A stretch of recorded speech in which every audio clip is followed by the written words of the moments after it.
Working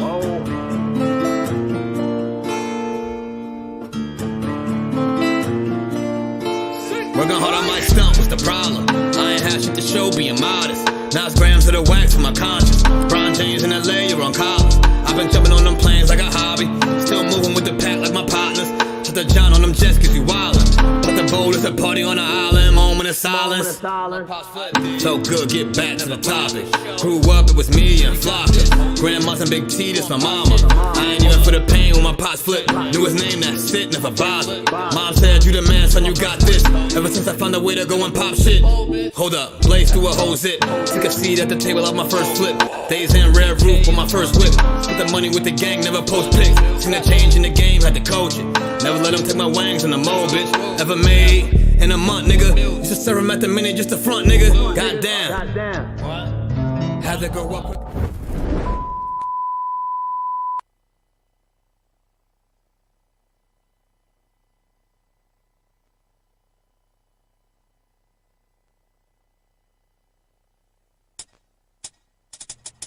Well, I wrote this song for the Christian youth. I want to teach kids the Christian truth.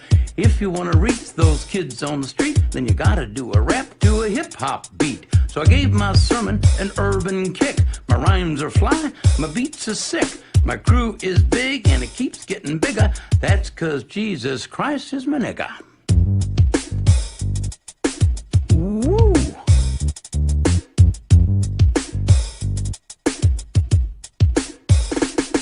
He's a life changer, miracle arranger, born to the virgin mom in a manger. Water to wine, he's a drink exchanger, and he died for your sins. I preach the word, that's my gig, and I rhyme better than Notorious Big. All the other MCs, I wish them well, but if you live in sin, you burn in hell.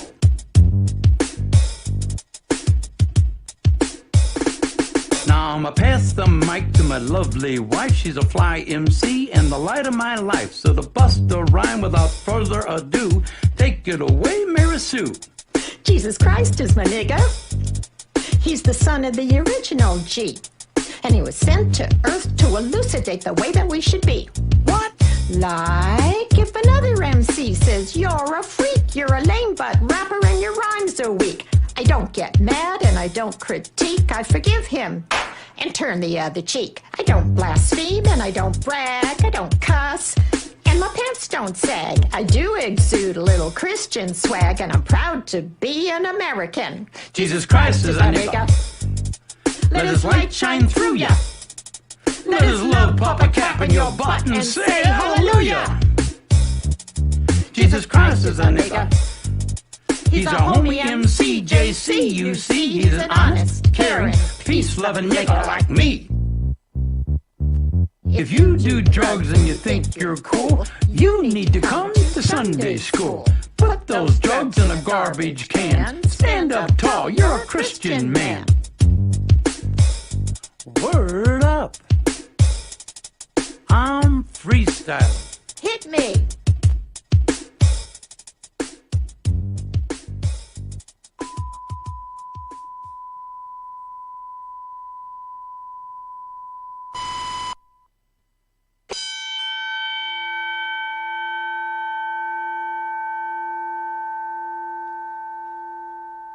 Live from Sacred Death Studios in Los Santos, San Andreas. Welcome everyone to Late Night Counter-Apologetics. And now, please welcome your host. He is the wise man of the Sacred Death Motorcycle Club. He is the sexiest man in all of word wrestling entertainment. He is the most entertaining man in the history of evolutionary biology. He is the virtual visionary, Mr. Dual PhD himself. Please give it up for the architect of the Atheist the only man to have his vestments blessed by PineCreek, the most high apostle of the cult of the flying man. He is none other than the outlaw prince, the one and only Jesus who can save us, Dr. Heartbreak J. Pocket Locker BUNDY!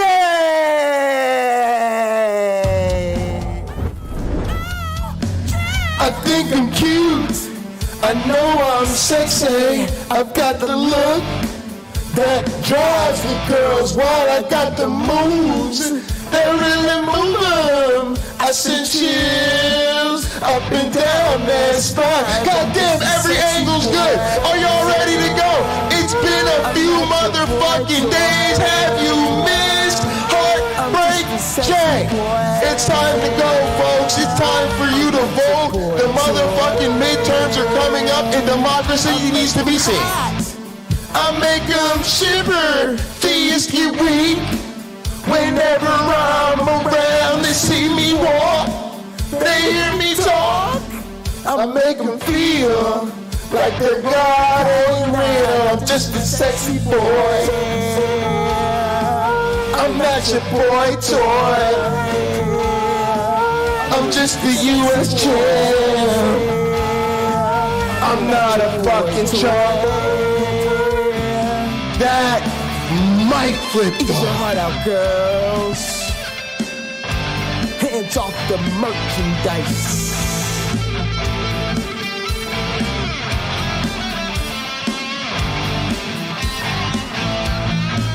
I'm just a sexy boy. I'm not your boy toy. I'm just a sexy boy. I'm not your boy toy. I'm just a sexy boy. I'm not your boy toy. I'm just a sexy boy. I'm not your boy toy. I'm just a sexy boy. I'm not your boy toy. I'm just a sexy boy. I'm not your boy toy.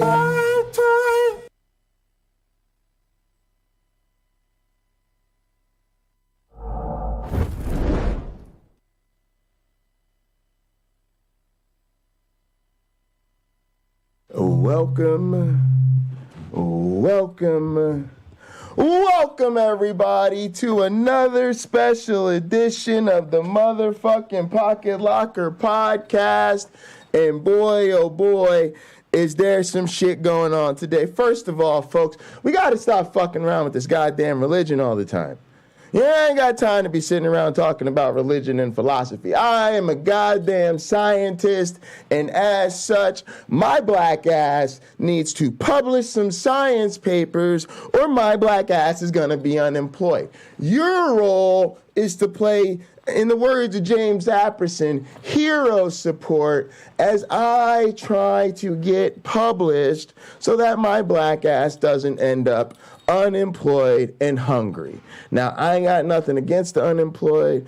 I ain't got nothing against the hungry. I just like my paychecks. I'm just honest with you. I like my paychecks. So we're gonna, and I'd like them to get bigger. I ain't even gonna lie to you. Brother been feeling a little bit underpaid since he finished grad school. You know what I'm talking about? I can't live this postdoc life forever. I gotta move on to assistant or associate professor, whatever the fuck is next. I'm going to assistant professor. Fuck all that associate bullshit. And then they gotta make me a full professor so I can make all that money so that I don't fail while I indoctrinate children with your hard-earned tax. So that's right, folks. We're going to have to work on publishing a paper. We need to work on our shape mating trials in MABE. But look, folks, if you missed you know what, Logan? I have a different definition of peer review. You know, when they be like, "Yo, Pocket, your work needs to pass peer review," I'm like, look, I'm gonna take my work online. I'm gonna have Logan Fisher, Melody Joy, Lena, Nidamos, and Cameron Bennett. Now, look, that's more reviewers than y'all normally provide. But Jay, them viewers don't have any expertise, and they don't know. Nah, you ain't been on YouTube lately. All right, the average YouTube atheist knows quite a bit about evolution. To be quite honest, the average YouTube atheist could break some shit down on evolution for you because these motherfucking creators be out here making it so we don't really have a choice. So that's kind of just how that goes. So appreciate everybody for being here. Let's go ahead and get the game plan started with communion and catching the vibe and all of that good stuff. So since it's been a while since I've been in the chair, we're going to keep shit straight OG. We're going to start catching the vibe with Link Up with the Game. Oh, I love the airplane. Oh, the airplane modes. Your attention, please. Please do not smoke in the terminal building. Smoking is only permitted in the specified smoking areas. Zach? OG, I draw up the plate, and then he go get the cake. Then we link up with the gang. Behind right now. Gang. OG, I draw up the plate, and then he go get the cake. Then we link up with the gang. OG, I draw up the plate, and then he go get the cake. Then we link up with the gang. OG, I draw up the plate, and then he go get the cake. Then we link up with the gang. OG, I draw up the plate. Niggas don't know what to think. Thought I get money, you change. What you thought we was the same? Still stay away from them clones. Niggas better leave me alone. Talking about niggas is low. Run with niggas who don't know you. Whoa, I made that zagging when city to city. You niggas not hot in your state. If it was money to get a hit Henny, we get it and never complain. Same go for the gang, and we split it up all the same. I can't really eat, let's stay straight, cause we go way back in the day. My day ones from back in the day, they still hang around me today. You wanna come round us, you can't. I'm rolling up loud, it's great. But mama, she bad but complain, cause I'm too in love with my dreams. And I gotta get on the plane, and go get this money with cash. I draw up the plate, and then he go get the cake. Then we link up with the gang. OG, I draw up the plate, and then he go get the cake. Then we link up with the gang. OG, I draw up the plate, and then he go get the cake. Then we link up with the gang. OG, I draw up the plate, and then he go get the cake. Then we link up with the gang. I get the bag with the gang. Money. Taking that Zach to the bank. Henny be all in my drink. You niggas is stupid, you think that should change? You not even hot in your gang. Ain't nothing even hot about your gang. You niggas be lying about same. Be posting them pictures of guns for the fame. Niggas just look at me different now. Say that's your man, but he a clown. Don't fuck around with the fuck arounds. Little nigga, you should cut it out. Me and my niggas take different routes. Punch a bitch nigga all in his mouth. Hold up my nigga, we different now. I need a Robert, this is my style. I get a check today, I spent it all tomorrow. I get a bitch today, she probably a foreign model. I get a check today, I spent it all tomorrow. I'm with my gang today, tomorrow never promise. OG, I draw up the plate, and then he go get the cake. Then we link up with the gang. OG, I draw up the plate, and then he go get the cake. Then we link up with the gang. OG, I draw up the plate, and then he go get the cake. Then we link up with the gang. OG, I draw up the plate, and then he go get the cake. Then we link up with the gang.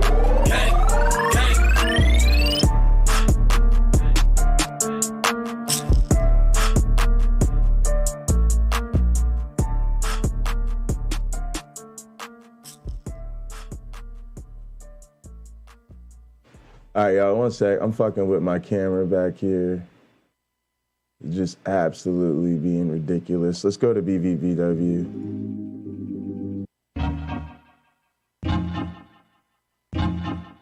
Holy shit.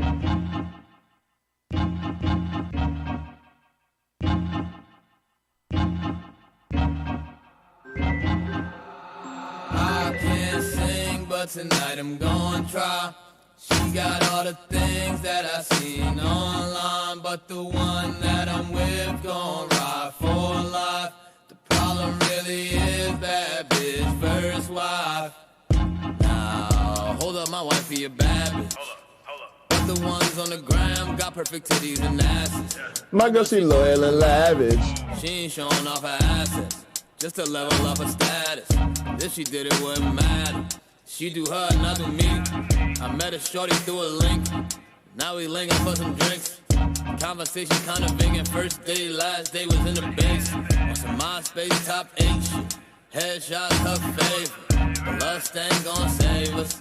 Headed home to my main chick. Yeah, she might do some complaining, but I'd rather her than a fake chick who's stuck on herself and she brainless. Focused on loving the same way. Don't got no time for the games, babe. We getting no fucking lame shit. Sing, but tonight I'm gonna try. She got all the things that I seen online, but the one that I'm with gon' ride for life. The problem really is that bitch first wife. I can't sing, but tonight I'm gonna try. She got all the things that I seen. Alright, let's give away some pocket change. The one that I'm with gon' ride for life. The problem really is James, Midterm, I see y'all. Appreciate everybody. bad bitch first wife. Bad bitch first wife. Alright, I have Midterm first. Thanks so much, Nitty. Bad bitch first wife. $1 million pocket change. She know she the wife. She know she Nerdy the Road in the second. We do this shit nightly. Make movies like Spike Lee. Take trips and you know that we sightsee. Shorty the wifey. Don't even need diamonds and ice. And Melody Joy is third. For her, I cut off my side chicks, yeah. I'm up in the morning. My girl, she faithful and loyal. That's why she gets The $250,000 pocket change. Thank you guys so much for being here early. I really appreciate it.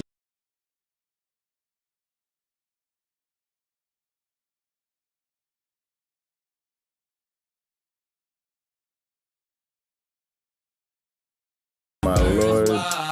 I can't sing, but tonight I'm gonna try. She got all the things that I see. Alright, my mouse is back. But the one that I'm with gon' ride for life. The problem really is that bitch first wife. Yeah. She be getting Alright, y'all, let's get ready to do communion. Let me see if I get that source back. Unbelievable. Who order expensive lobster and souffle? Now that'll be me. Had to pull up in that God's about to come on me. I haven't heard that one in a minute. New Jersey, we gon' pull up. Hell yeah, I got the hook up. Anytime that you need me, we gon' pull up. Damn right, I got the hook up. And saying you gotta act brand new. Nah, I can't stand you. Had to bring you round just to show with the fam. Alright, we got it back. To be involved, young John Wall taking was Good given save. and get it off. Come on. What you doing, girl? Pull up on me.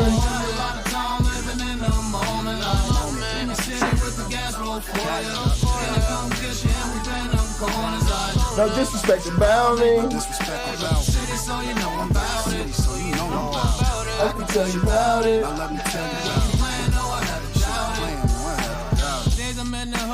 What it is. Alright, get your alcohol ready. It's Friday. We about to do fucking communion.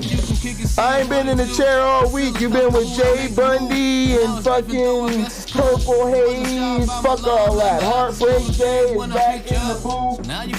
On some motherfucking heel energy shit. What does a man have to do to be booed? And here you go with the same old song on your weekend shit. I might just wish I never met a like called Tom Liz, but I ain't tripping no. Stay up on the grind, we gon' get some dough. And you got that good ass brain, I had to let you know. Really wanna let you know. Tell me where you wanna go and what you wanna know. Whoa. What you doing, girl? Pull up on me. I ain't got a lot of time living in the moment. I'm in the city with the gas roll for ya. Can I come get you and we bend them corners? I disrespect about me. No disrespect about City, so you know I'm about it. So you know I'm about it. I can tell you about it. Now let me tell you When you playing, no, I had to shout it. Alright, now. Tell me what you're drinking, y'all. I got some Seagram 7 whiskey in here. I got some Jack, but I'm saving the Jack for tonight. I also want to say that I'm giving $1 million pocket change to everybody that lets me know they voted. We got to get out and vote, y'all. That, yes, even if you vote, if you tell me you vote, I will give you $1 million pocket change. I'm not going to ask who you voted for. But you need to vote for the fucking Democrats up and down the ballot. Y'all, I would not elect a motherfucking Republican dog catcher, sign poster, mailman, none of that shit. They can't be trusted. You know, a Republican mailman right now might just start putting anti-truth all over your mail. You know, you might get some mail and just because they don't like the person's name, they might put a hate speech on you. I'm just telling you, I can't trust a Republican with shit. But nevertheless, we need to turn out in this election. So everybody that tells me you voted, I'm going to give you $1 million pocket change. Yeah, you said next Tuesday. Yeah, so matter of fact, here's what I'm going to do. It's $1 million if you tell me, $1 million pocket change if you tell me you voted on Tuesday. But I'm going to give you 5 if you vote early.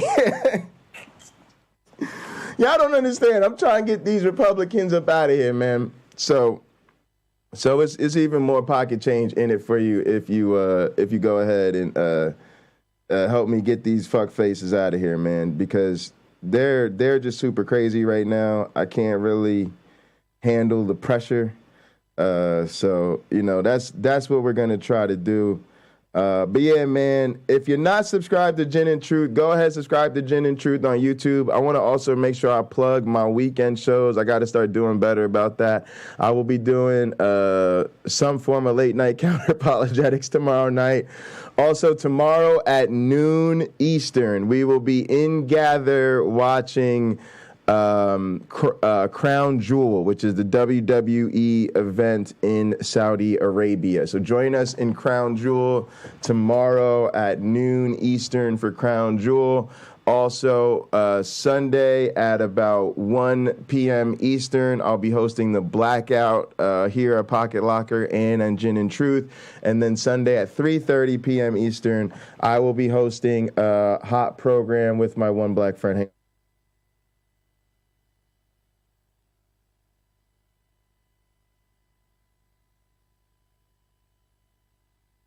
All right, thanks for bearing with me. I needed to check the audio timing on my stream. It actually looks quite clean. I'm happy with it.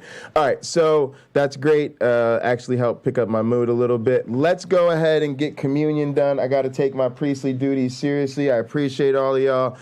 Y'all know the drill by now. Please raise your glasses and hold on to your asses.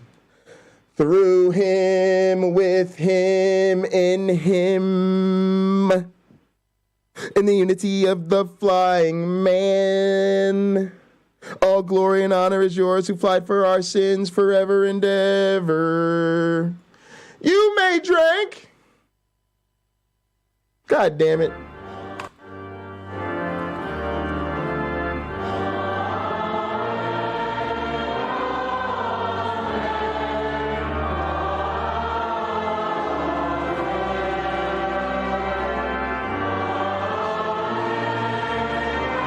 Woo!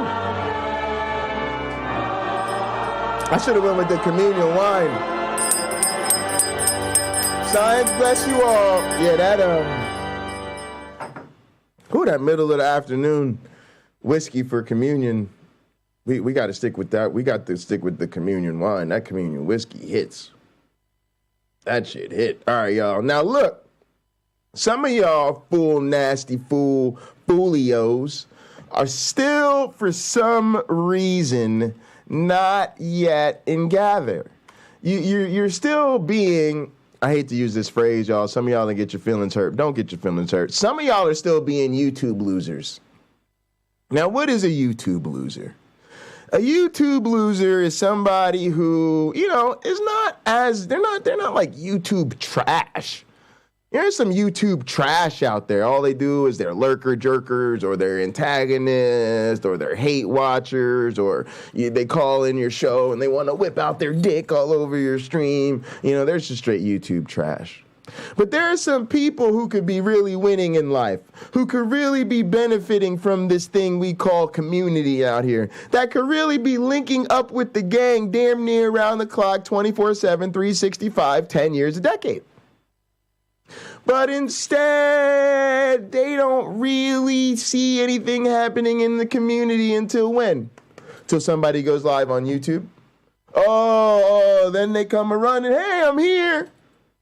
Hey, I'm here on YouTube. Cool. All right. Well, you know, what is it? 3 p.m. We've been in Gather. Yeah, I can't even tell you how long we've been active in Gather because we're in Gather around the clock. Do you know what around the clock? It literally means 24/7. So when I woke up this morning, there was already people in Gather.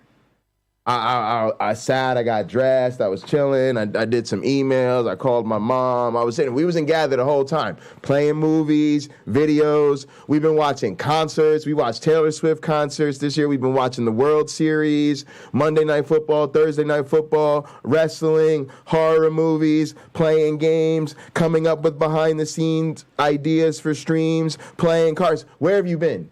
Where have you been? You just show up when we go live on YouTube, and then once we end the YouTube stream, you just poof, you're just gone. You're never to be heard from again until what? Until the next YouTube stream. It's kind of lame. I'll be honest with you. We're kind of outgrowing YouTube. YouTube is it's just like a billboard. It's just like a place we come to be like, hey, we're a community. We've got a channel. Hey, let's do some quick counter-apologetics or whatever. And then we dip. And then we're out in Gather having a great time. So YouTube is really just advertisement for Gather at this point for us. We're really Gather people. We also like this. So stop being a YouTube loser. Just join the Discord. How do I join the Discord? Oh my goodness. Sounding like a YouTube loser again. Like a YouTube loser that doesn't even know how to join the Discord. Boom. ! Discord. It can't be any easier. ! Discord. That is going to give you the link for the Discord. Then when you join the Discord and we figure out who you are, because some of y'all, we don't know y'all and you're weird. Let's be honest. Some of y'all are weird. Some of y'all are weird and you're kind of YouTube atheists because you're not good at making friends. So we don't want to be friends with you. So we've got to figure out whether or not we know you. But once we know you and we know that you're a friend, that's how you get an invitation to Gather. And then you too could be part of the crew 24/7. I'm sorry, I'm not trying to be a jerk. It's just the truth. Until that happens, you're a freaking YouTube loser. I'm sorry. I used to be a YouTube loser too, but then I grew up. You know, you can be just stop being dependent on YouTube. YouTube is trash. In Dublin, and he's going to play us out. You're going to play what to finish us up? Do you know what? I don't know the name of this this song. This is our communion actually, song. Now, why did I bring all that up? Because we have a community. We have a speakeasy. It's called Cheers. The whole vibe of this community is Cheers themed. Sometimes you want to go where everybody knows your name. And my point is, if the only time you are going somewhere where everybody knows your name is when we're live on YouTube, you are missing all this additional opportunity to go where everybody knows your name. Gather. Duh. Y'all know I'm a promoter. Y'all know I'm going to be out here promoting Gather like a bitch. I love that shit. I know the song, and so will you. This is our communion song. It's our theme song. We also watch this. You guessed it. In Gather. See the difference? We can't watch Cheers on YouTube. We can watch Cheers in Gather, and we do watch Cheers in Gather. I also noticed that my side cam's frozen. Let's fix that.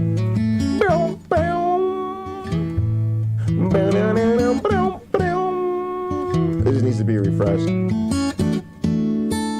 Since the USB meltdown of 2022. Making your way in the world today takes everything you got. Hit me up on FetLife, y'all.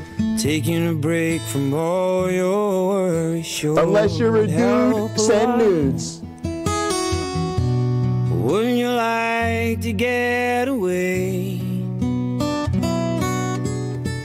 Yeah, I hope Cameron's alright. Sometimes you want to go where everybody knows James Apperson's been playing Guild Wars too. Let's check that out. Flavor Flav, what's up, B.S. Lewis? You wanna be where you can see troubles are all the same. James was in Gather earlier today. Nice. We got all types of superstars in there, like James Apperson. All types of famous YouTubers. Well, all those nights I'm gonna try to get Derek up in there too. And the check is in the mail. And you'll shout out to Hippie Smiles on the collared by its tail. For my mason jar bong. You served I'm about to hit the shit out of this. Well, sometimes you wanna go where everybody knows your name. And you're always glad they came. You wanna be where you can see troubles are all the same. You wanna go where everybody knows your name. B.S. Lewis, James Apperson, well, you get out of bed, Nerdy Rodent, Nidamos, Melody Joy, you shrink Logan right off Fisher. You're a pine. He doesn't even write. Lena, your girlfriend says she's not a girl. I ain't gonna lie to y'all, it's weird without Cameron here. I'm gonna send him a text. There's one place in the world where everybody knows your name. Let's send him a text. And they're always glad you came. You wanna be where you can see troubles are all the same. You wanna go where everybody knows your name. You wanna be where you can see troubles are all the same. You wanna go where everybody knows your name.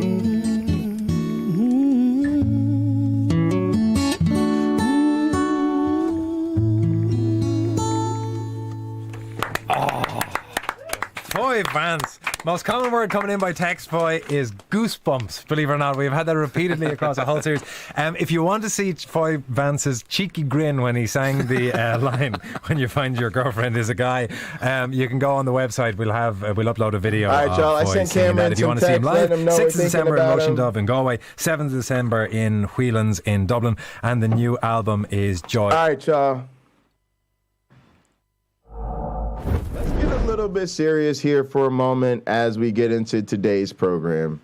You know, the first thing I want to talk about is really what my experience was like yesterday. Some of y'all know I did like a quick 15-minute stream, but I'm going to try to talk about what happened, expand upon it in a way that hopefully will make it, worth your while if you haven't checked out the stream I did yesterday, but also, kind of get people caught up to speed on sort of the broader picture of what I was feeling and dealing with, and then, get y'all caught up to speed so you know what happened if you didn't see yesterday's stream, but still go back and check it out if you want more details about what was going on in the actual incident. So yesterday's stream, I really titled holy shit, did I just experience voter intimidation? And, of course on YouTube, it's like, you want to make titles that people click on, so I thought that was appropriate, especially because that's what I was feeling.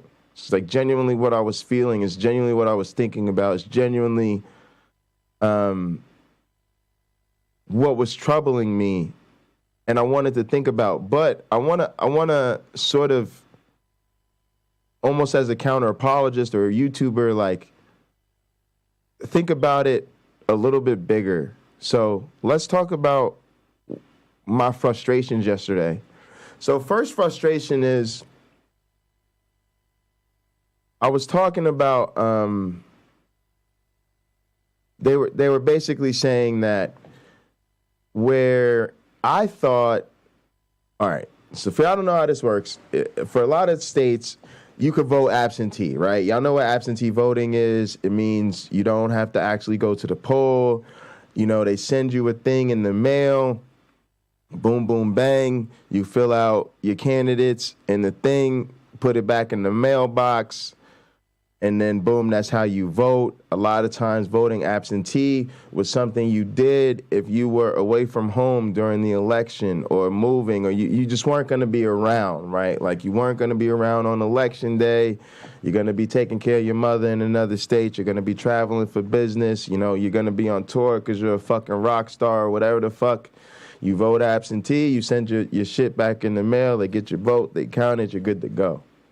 Now, in 2020, due to the pandemic, they expanded absentee voting. You know, they started putting the ballot boxes everywhere. Y'all know the story. Now, when I voted absentee in 2020, I indicated on my application to vote absentee that I wanted to be added to the permanent absentee list, basically indicating that I was intending to vote absentee from here on out. Right? I find it more convenient. I live in this state where you don't need a reason or explanation to vote absentee.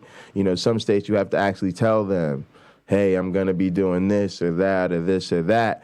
In Michigan, you don't have to. You could just say, I want to vote absentee. No questions asked. Cool, you're good to go. So I decided I wanted to vote absentee. I indicated in 2020, years ago, that I wanted to be added to the permanent absentee list. Now, here's where things get tricky. I was actually wrong. The truth is, I wasn't indicating on the absentee voting application that I wanted to be on the permanent absentee voter list. I was indicating that I wanted to be on the permanent list for people who will receive applications to vote absentee. Subtle difference, but incredibly important. And I felt duped. I felt like there were people who did this, who knew this language was tricky. They knew that technically, instead of indicate, there's a box. There's a box on the fucking form. Matter of fact, I got this shit. Let me go get this shit real quick.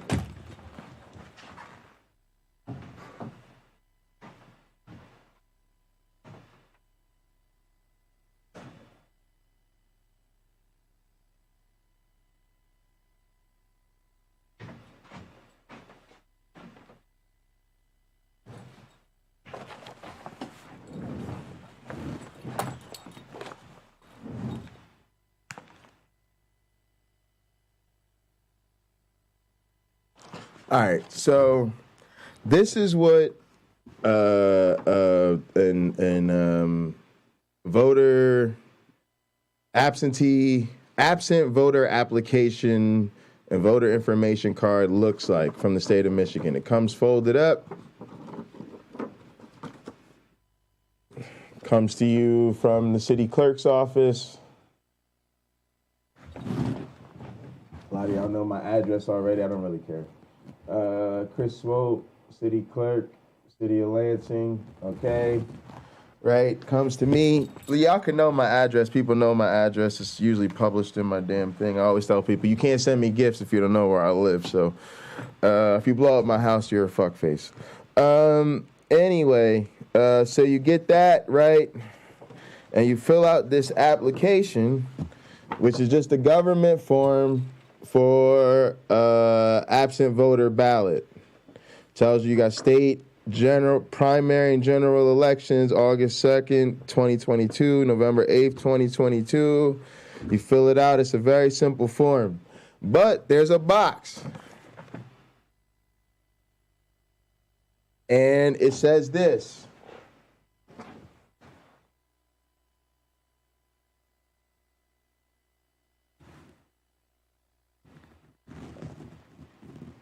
Check here, all right? check here if you want to be on the automatic application list for absentee voting, right? So, boom.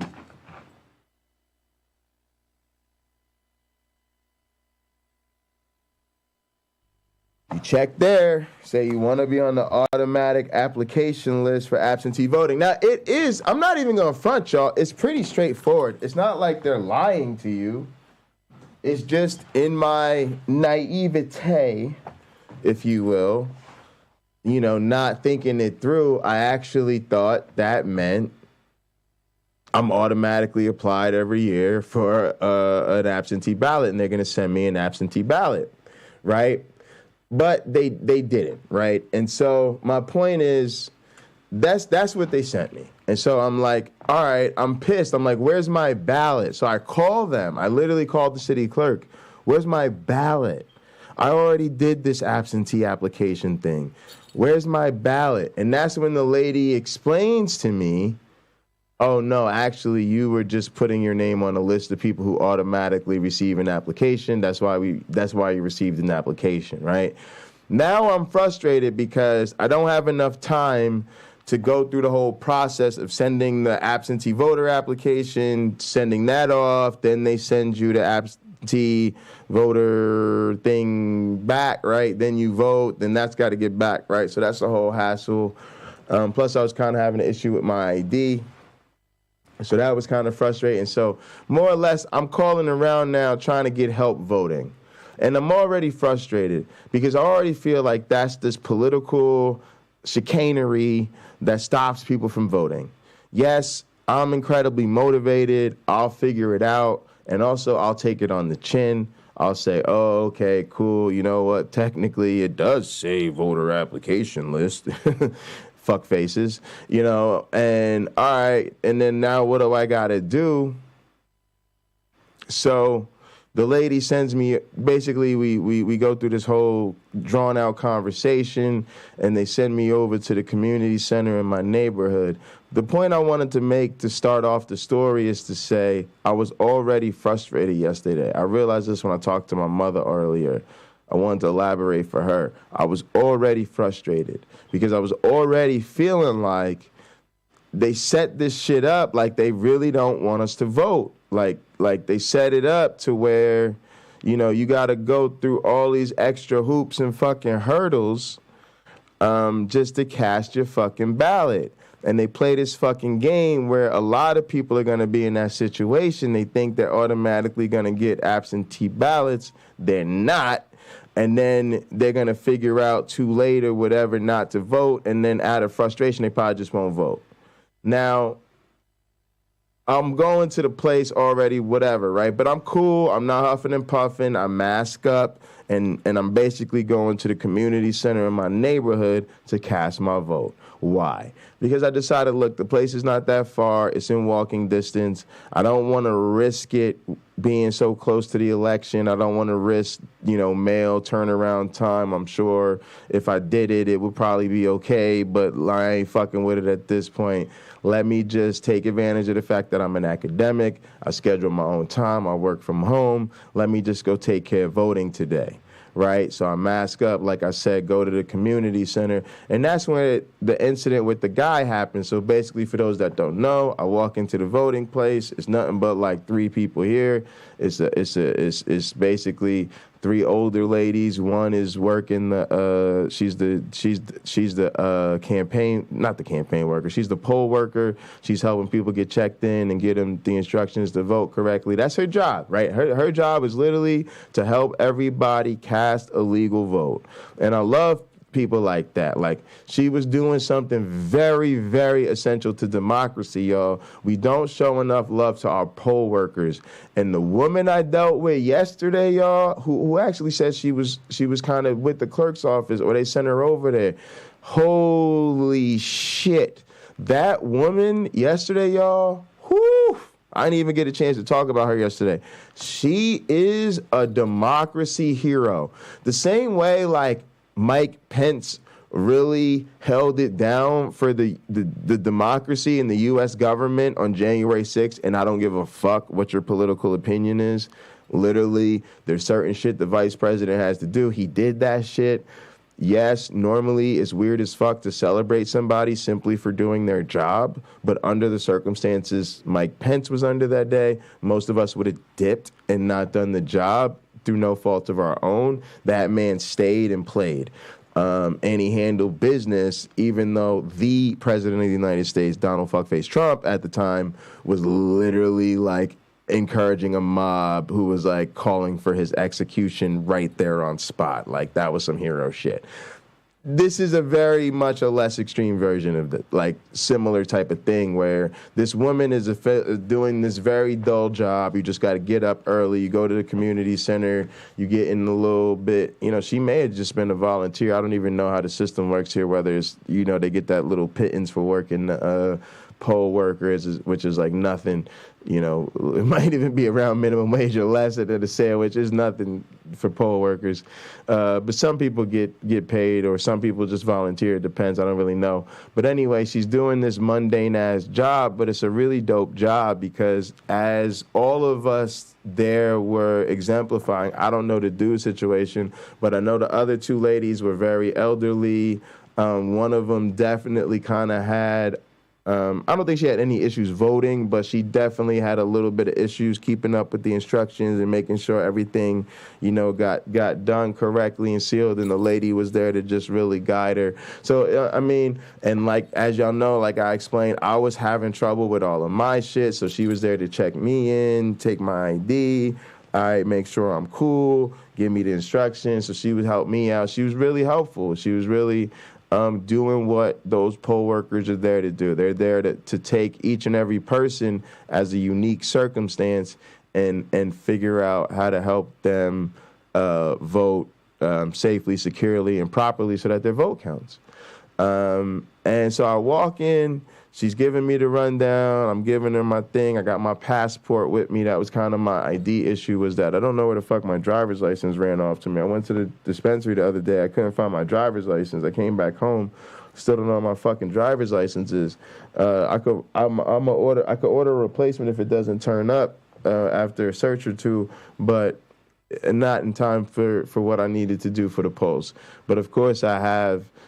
But again, that's one of the limits of our system, is like for some odd reason I needed another state. I needed to show my state ID, but when I went in person, it was no big deal because I had my passport with me, you know. So of course my passport was fine for me to vote in person and get my little affidavit or whatever. So I go, you know, she helps me out. I vote straight Democratic, up and down the ticket. And then vote even in the nonpartisan sections, made sure, y'all should look it up. This is how serious I am about voting these Republicans. You should vote the Democratic ticket, in my opinion.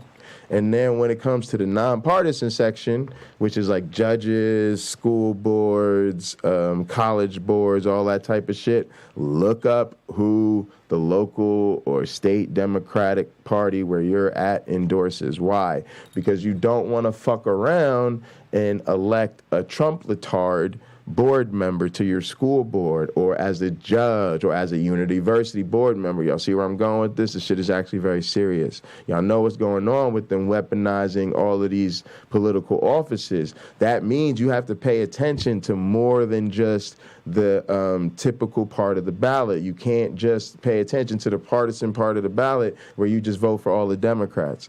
You got to go over to the nonpartisan section, and it's not going to say whether or not all those people are Democrats or Republicans. You have to actually go through the step, either on your phone or through your literature. A lot of times the parties have left literature on your door, in your mailbox, you know, whatever, that says who all the candidates they want you to vote for are. Take that to the poll with you. Trust me, I'm somebody who's done a lot of fucking campaign work.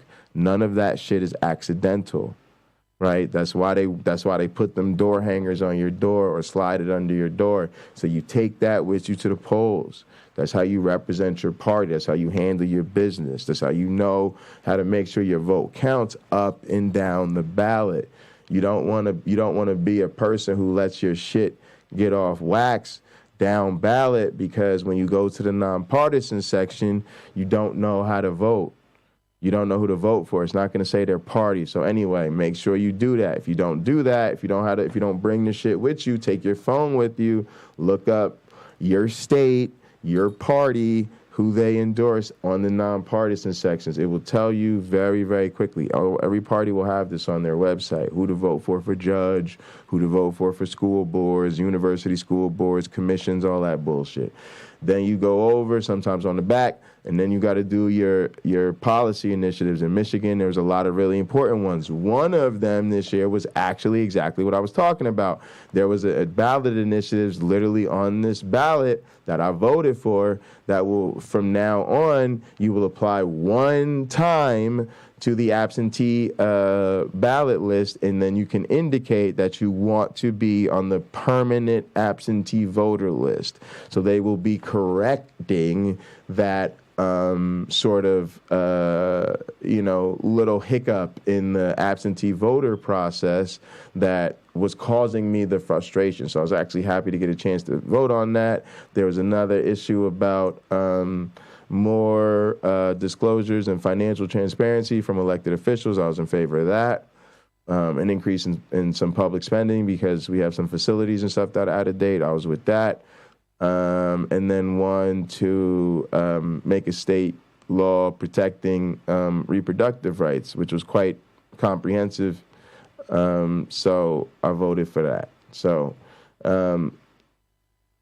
what's my point, man? The barriers to voting are real. Very, very real. Very, very, very real. And then as some of y'all know, when I went to vote, I had this guy, the older gentleman that was there. It was me, the three older ladies, one working the polls and two voting. This guy gets up and starts going off about he's a pro-lifer, right? So he was going off like, the thing that pisses me off, that gets to me the most is, since when did murder become a right? So basically this guy's totally fucking up the game, violating the law, literally ranting and soapboxing about abortion in the middle of the polling place. So what I was reflecting on, y'all, is I felt like that's what voter intimidation looks like for a lot of people. Sometimes it's some bureaucratic nonsense that makes you feel like it's unnecessary hurdles and obstacles to getting your vote cast in the first place. Ridiculous that you can't just vote online. Ridiculous that they play this game where you indicate that you want to be a permanent absentee voter and they send you a fucking application instead of a fucking ballot.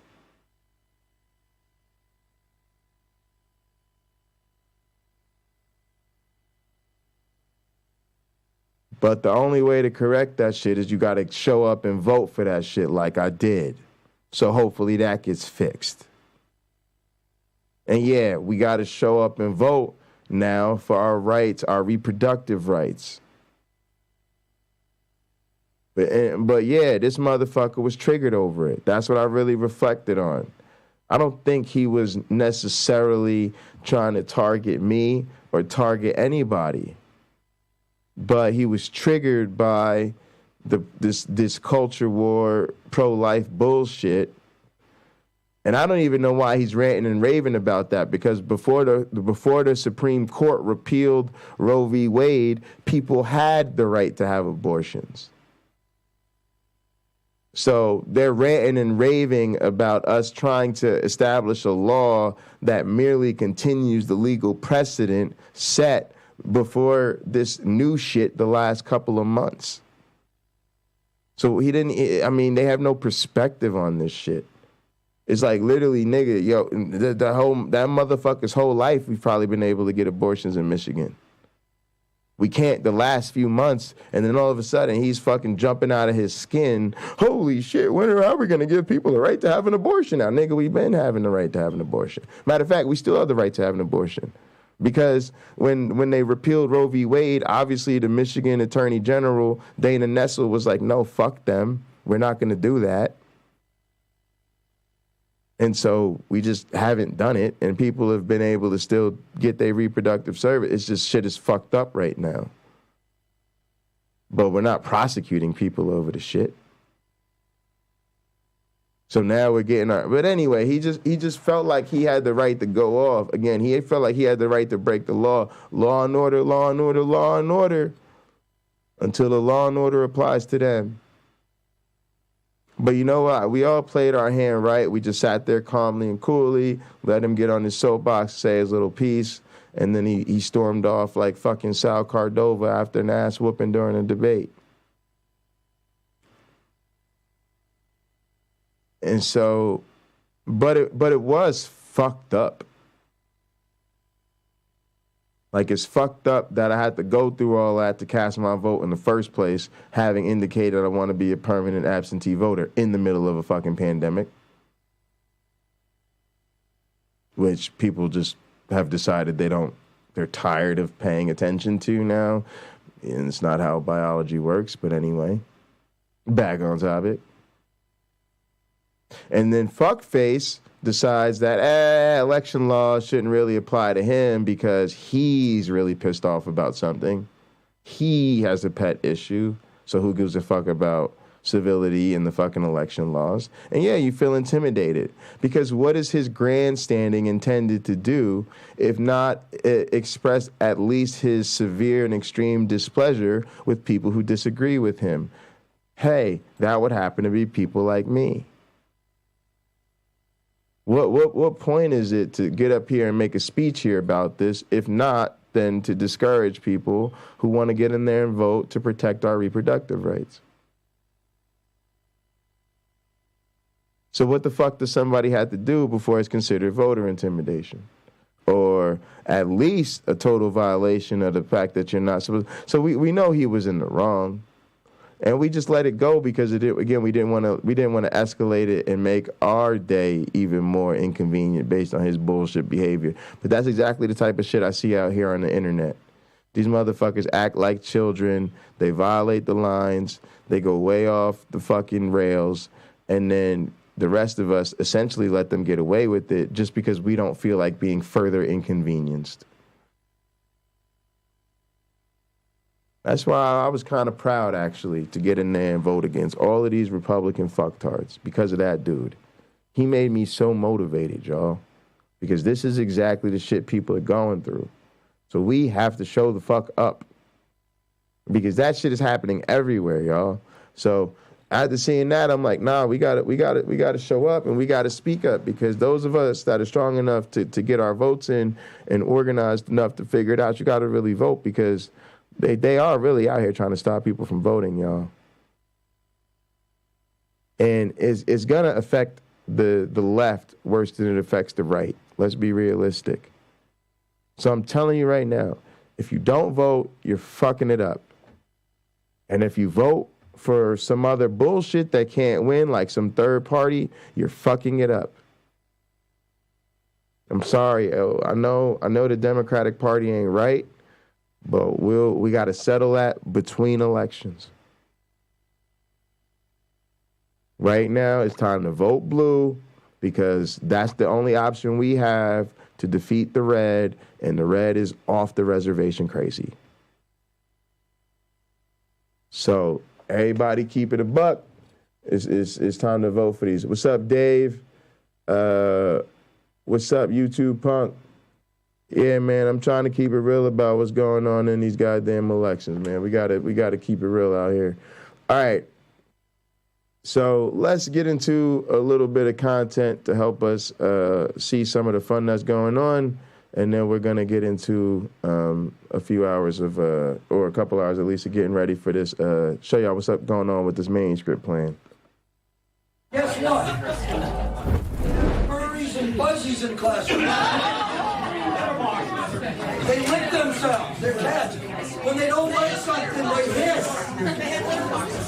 People walk down the hallway and jump out. I want to know what a fuzzy is. I've heard of furries.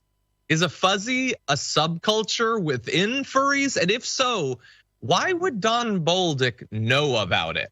Why would he have such deep, in-depth knowledge into furry subcultures? Anyway, what you heard there was a guy who wants to be a senator talking again about the idea that kids identify as cats or fuzzies, that they go to the bathroom in kitty litter. And now, because of course these things have to develop, you can't just say the same thing over and over again. That's not true.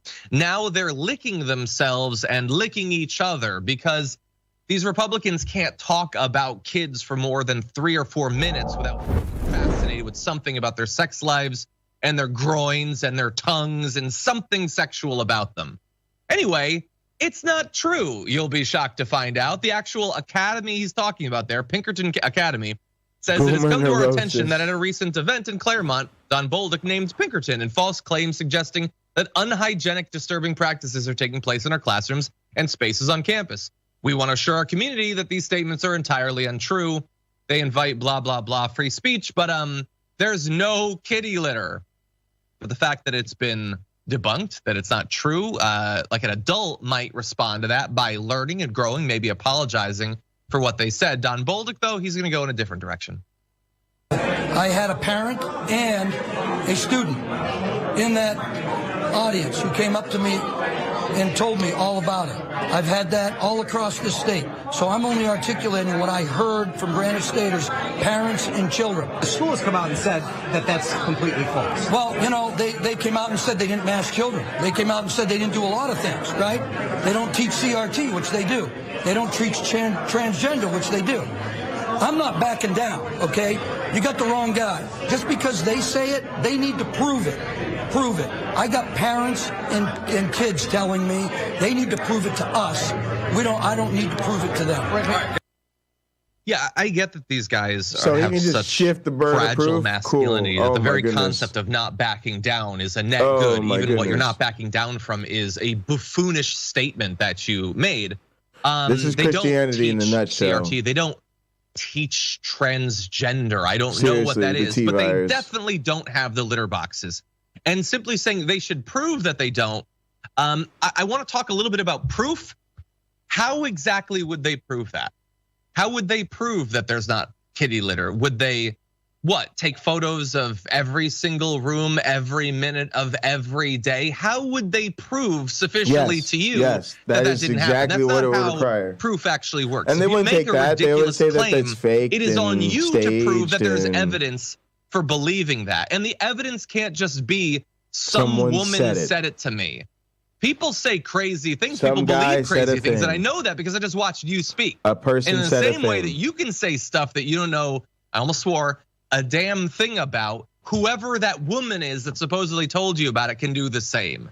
Anna, what do you think? A person I think that he is asking for proof because he is a gross pervert who is very openly and transparently sharing his fantasies about, students licking themselves. That was all right. This is too much for me, guys. I need to openly share my fantasies about me and Anna Kasparian licking ourselves. It's just me and this woman. We have some things we need to work out sexually. That's all I'm saying. The first video that you showed, and what does he want? Does he want images of the student's bathroom? Is that what he's looking for? To fuel more of his disgusting perversions? I mean, this is what these people are thinking about all day. They're thinking about students licking themselves. What is wrong with him? Yeah. Oh, by the way, Don Bolduc, I heard a woman, Anna Kasparian, say that you just think about kids licking themselves all day. So I'm not backing down. If you don't think about kids licking themselves all day, prove it. Prove it, okay? Because I'm not backing down. Well, I mean, it's hard to prove considering he's on camera talking about students licking themselves, which means he completely made that up. Yep. He's like thinking about students doing things and then saying what he's thinking. This is what he's thinking about. It is creepy as hell. The fact that people aren't realizing that or noticing that blows my mind. I know. Why they're all they're focused on is supposedly creeps coming for their kids. And all they do is surround themselves with Republican creeps thinking about and talking about their kids. Yeah, 100%. That seems weird. pretty much the vibes, y'all. And more of these people are coming into the public sphere, taking on public office. I mean, my mom was actually just talking to me about this today, about how she feels like she comes from the business world, and she feels like, you know, we should start to have some sort of standards in place to where you have to be certified as actually having the competencies and skills required to do some of these jobs. It's funny, like a lot of people in the administrations, for instance, I was using the example of like being a business administrator for a city. You know, you can't just elect anybody a business administrator for a city. The mayor, sorry, I shouldn't have said elect. You can't appoint anybody. The mayor has to appoint somebody who has a certain certification that makes them capable of being a business administrator.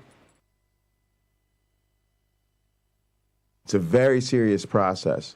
And literally, the city council will reject any appointee who does not have it. And if they don't have it, they have to get it. It will be a controversy if they don't. They can, if they don't have it already, if they've never been a BA before, they ought to go through the shit and get the shit, or else it's going to be a problem. But there's nothing like that for candidates themselves. There isn't like anything like that for enough positions in the administration, and then there's nothing like that for candidates themselves. It's like, you know, and it also feeds into something else I talk about, which is where on the left, the Democratic Party, even for all their flaws, they do have serious career politicians. And so if you're one of these, you know, crazy people that wants quick and cheap and dirty access to political power, you're not going to go through the Democratic Party, because you've got to compete against the Nancy Pelosi's and Chuck Schumers of the world, and the squads, and, you know, all those very serious people. You're going to go through the right wing, where, you know, it's who's the most radical MAGA, you know, y'all already know, Trumpleton fucktard, essentially. That have pornographic imagery in them, right? Yes. Yeah. Because somebody was telling us about a book that had like two daughters getting their dad drunk and having sex with them. Yeah, I knew you're going that way. I knew you're doing that. Yeah, it's a good point. This is one of my favorite videos that's making its way around the internet right now. What you just witnessed was Jason Selvig of the Good Liars pulling the good old switcheroo on a Republican candidate for governor in the state of Michigan. Now, that candidate's name is Ralph Rebrandt, and he's a pastor who wants the Bible taught in public schools, which would mean that the government would be promoting religion, which is unconstitutional. But nonetheless, he wants to do it because, you know, he wants good, wholesome education within these schools. But apparently, he forgets that the Bible has some parts that maybe make him a little uncomfortable. Let's watch the rest of that exchange. My name is Ralph Rebant, and I'm running for the governor of Michigan. I'm a pastor, but I'm running on bringing God back into culture, because I'm convinced that if we don't get God right in this next election, nothing will matter. Bringing God back to Michigan, what would that look like? Would there be religion taught in schools? There would be, as our founder said, the Bible should be the basic textbook in Scripture. I mean, in schools. Are there books that you don't want to see in schools? I would remove the pornography. So we need to ban books that have pornographic imagery in them, right? Yes. Yes. Because somebody was telling us about a book that had like two daughters getting their dad drunk and having sex with them. Yeah, I knew you're going that way. I knew you're doing that. Yeah, it's a good point. So you're saying ban the Bible in school? No, I'm not saying ban the Bible in school. I get where you're going with your questions. Right, because you're saying anything that has a pornographic image should be banned, and there are some images in the Bible about, you know, sex and incest and things like that. So it sounds like you're saying we should ban the Bible. what I am saying is that the Judeo-Christian principles on which our country is founded need to be brought back into culture. Holy goodness. And I can't state it right any more back clearly on than that. script. Just right that means back on banning the script. These Bible, people know so what they're doing, guys. I'm sorry. The Bible would not be banned from culture or from the schools. I'm just saying the schools protect the kids. No. Oops. Oh, that was so good. And look, we have the receipts. Look, if you've read the Bible, you already know there are some unsavory components to it. Very unsavory. Yeah. Okay. So. Do you want me to read some of them? Yeah, well, that's fun. Sure, let's do that. Okay, let's start with graphic 2 here. Teacher Moses wrote for us that if a man's brother dies and leaves a wife, but leaves no child, the man must take the widow and raise up offspring for his brother. Like you're effing your brother's widow. Like that's what the Bible is telling you to do. Like get it on. Very literally, and in fact, the prohibition against masturbation in the Bible is called onanism because Onan did not listen to God. Oh, I've got that, Cenk. You ready for it? Let's do it. Oh, sorry. Judah said to Onan, "Sleep with your brother's wife and fulfill your duty." To her as a brother-in-law to raise up offspring for your brother. But Onan knew that the Wayne, are you trying to do SmackDown tonight? Also, I'm doing commentary for that thing. Y'all, I'm stoned. Stop playing with me. Crown Jewel, the Saudi Arabia thing. Noon Eastern tomorrow in Gather. Noon Eastern tomorrow in Gather. Matter of fact, that means I definitely do need to do SmackDown tonight so that I'm number one, caught up on all the things, and then number two, I'm gonna get the warm up in, y'all. We're gonna do SmackDown tonight. I'm gonna get my commentary chops going, and I'm going to fucking smash Crown Jewel. Okay, we're just gonna smash Crown Jewel commentary. You need to be in Gather, folks. I keep telling you, stop being such YouTube losers. All right, sorry about that. I forgot to put up the avatars. There they go. There they go. I also need to move up my other thing now because it's yeah, I need to redo the layering there. Oh yeah, we're in the house with the avatars. The child would not be his. So whenever he slept with his brother's wife, he spilled his semen on the ground to keep from providing offspring for his brother. When he did, what he did was wicked in the Lord's sight. So the Lord put him to death also. So the Lord killed him. Let's teach kindergarten kids about this. Because he withdrew.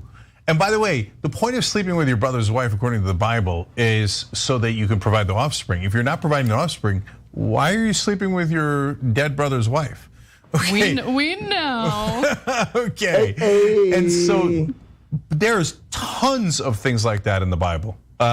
So look, I've talked in some of the members only episodes about how I became atheist, but I remember reading the Quran and thinking, wow, I can't believe what's in this thing. Like, really? Really? And then I said, okay, fine. And then I said, maybe the Bible's got to figure it out. And I started reading the Bible. I was like, whoa, it's even worse. So a lot of passages are downright pornographic. And I remember one passage I was reading, and you could just pick up random parts of the Bible and read it. I mean, it's like probably the dirtiest book they'll have in any school. The guy has sex with a prostitute he picks up on the road, and the Bible makes no note of that. Like it's not a big deal. Oh yeah, of course, he's a rich man and he found a hooker on the road and he sleeps with her and stuff. The Bible's got it all written out. And then he says, oh, but then he found out that it was his daughter-in-law. What? And then it explains, what do you do if you accidentally slept with your son's hooker wife? Okay. No, you don't get it. The disciples were the original Jerry Springers. Okay. This is like chair throwing, but there kind of is. There's lots of talk of blood. There's the hey, get the other side to circumcise themselves. It's just awful. I got more for you, Cenk. Okay. You know what? We were gonna try to fit more stories in this segment, Anna, but give me why? more. Like Anna, give we've me got more. gold. Give me Okay, more, we're doing Anna. Bible study. This is Let's what they do want. Bible Let's do study. Bible Let's do study. Bible study. So. First, let's talk about the passage where it specifically addresses humans having. This reminds me of like the Christopher Hitchens test. Would you let me, as an atheist, read the Bible study of my choosing to your children? Sex with animals. If a man has sexual relations with an animal, he is to be put to death, and you must kill the animal. Why do you gotta kill the animal? What did Fluffy do? Poor son of a gun. Okay. You know why, by the way? Just so you know. Cause you to fall it's into because sin. religion is obsessed with purity. And so now the animal has also become impure, so you kill it.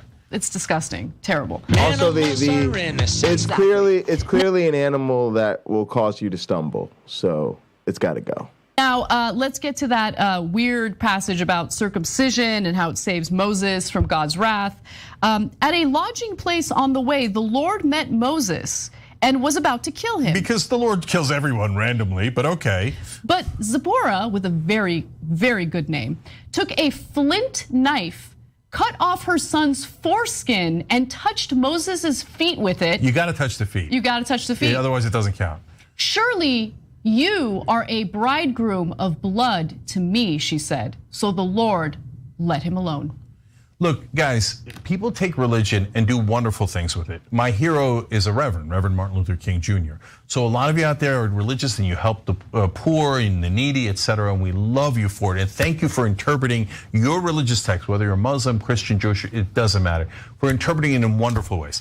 There are others who do not interpret it in great ways. And it's pretty clear from the text you shouldn't take it literally.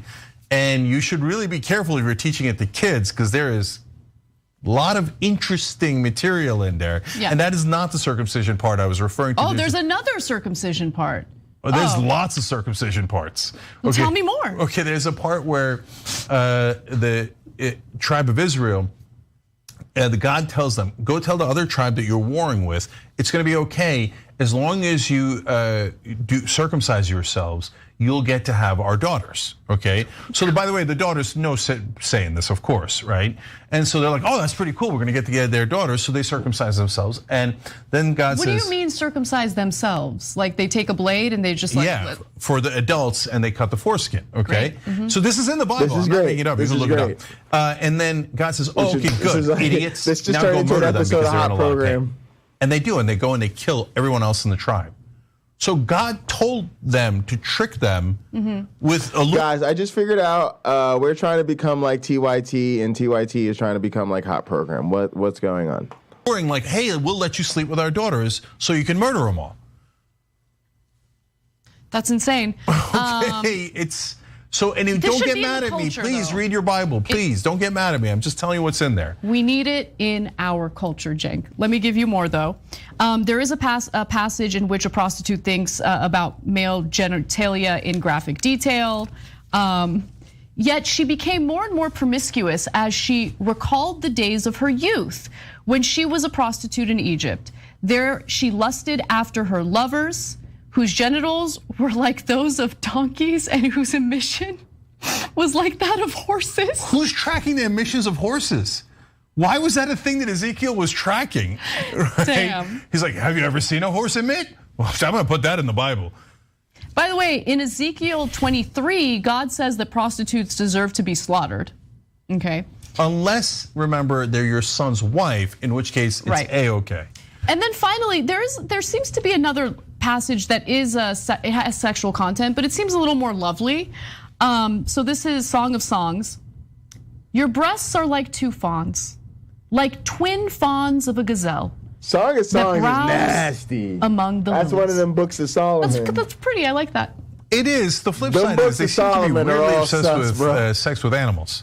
Like, oh, your breasts look like animals. On the other hand, if I do that, then I'm gonna have to murder the gazelle and the fawns and all that stuff.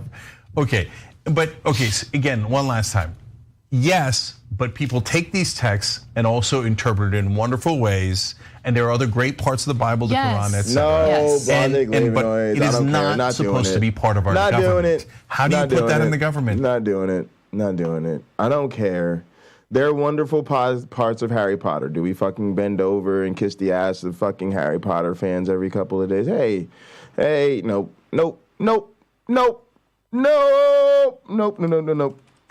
I have the fun privilege in this universe of being what they call a counter-apologist, an anti-theism. I don't give no fucks about none of that. Nope. No.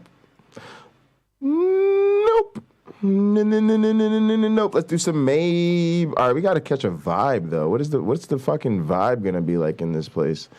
All right, let's see. Welcome to Code and Chill. Code Counter-Apologetics and Chill. All right, cool. Homer Simpson's bringing the midnight vibes. Nah, it's kind of earlier though. I want a little bit of a. Let's do like yeah.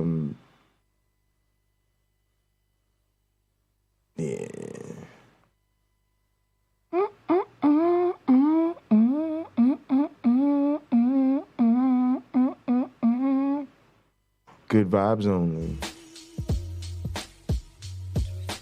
Oh, that boom bap though. Oh, I can handle a little boom bap today. All right, now let's figure out what the fuck is going on with A-Life. What browser do I want to use? I really don't even know. Let's see what's going on. I normally use you for theater shit. You're doing the same gig. You're rocking that. Let's see here.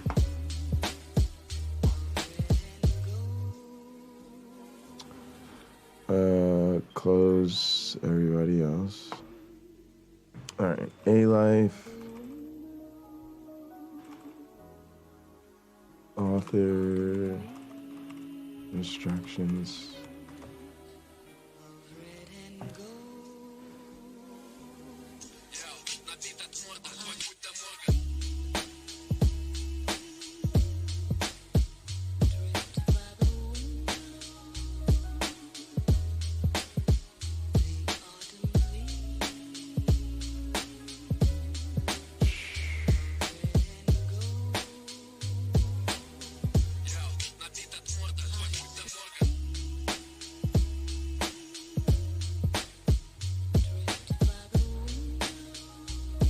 That would be weird.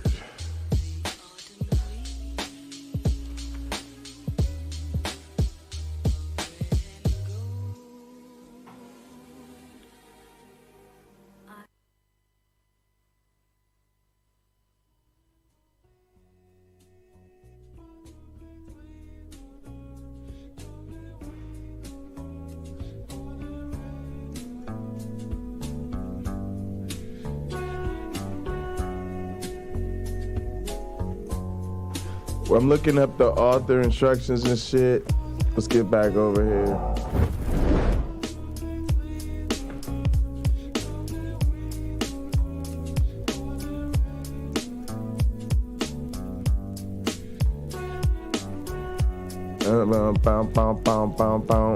Also, I'm going back in the Gather over here on my other machine.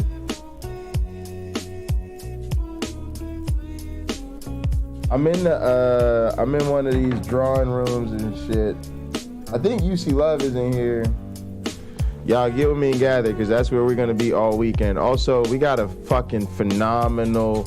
I'm gonna start doing like blowout movie playlist on the weekends. So like we're gonna have crazy movies going overnight, all weekend. I'm super excited about that. Matter of fact, I can show y'all a little sneak peek right quick of, let me sign in so I get my playlist. Ooh, that fried rice was looking right.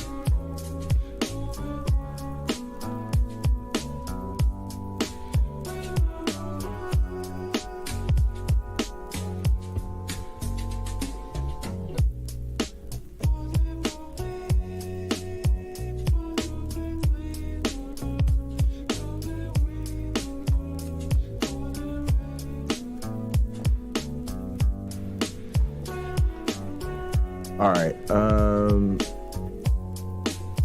Look at this shit, y'all. Look at y'all gonna be like, what is he doing?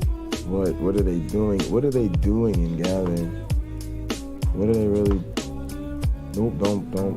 Man of the Year, The Transporter, New Police Story, Mortal Kombat, the Contract, Fragmented, The One, The Illusionist. Oh wait, this is going up top, but that's one of my favorite movies. I ain't gonna lie to you. All right.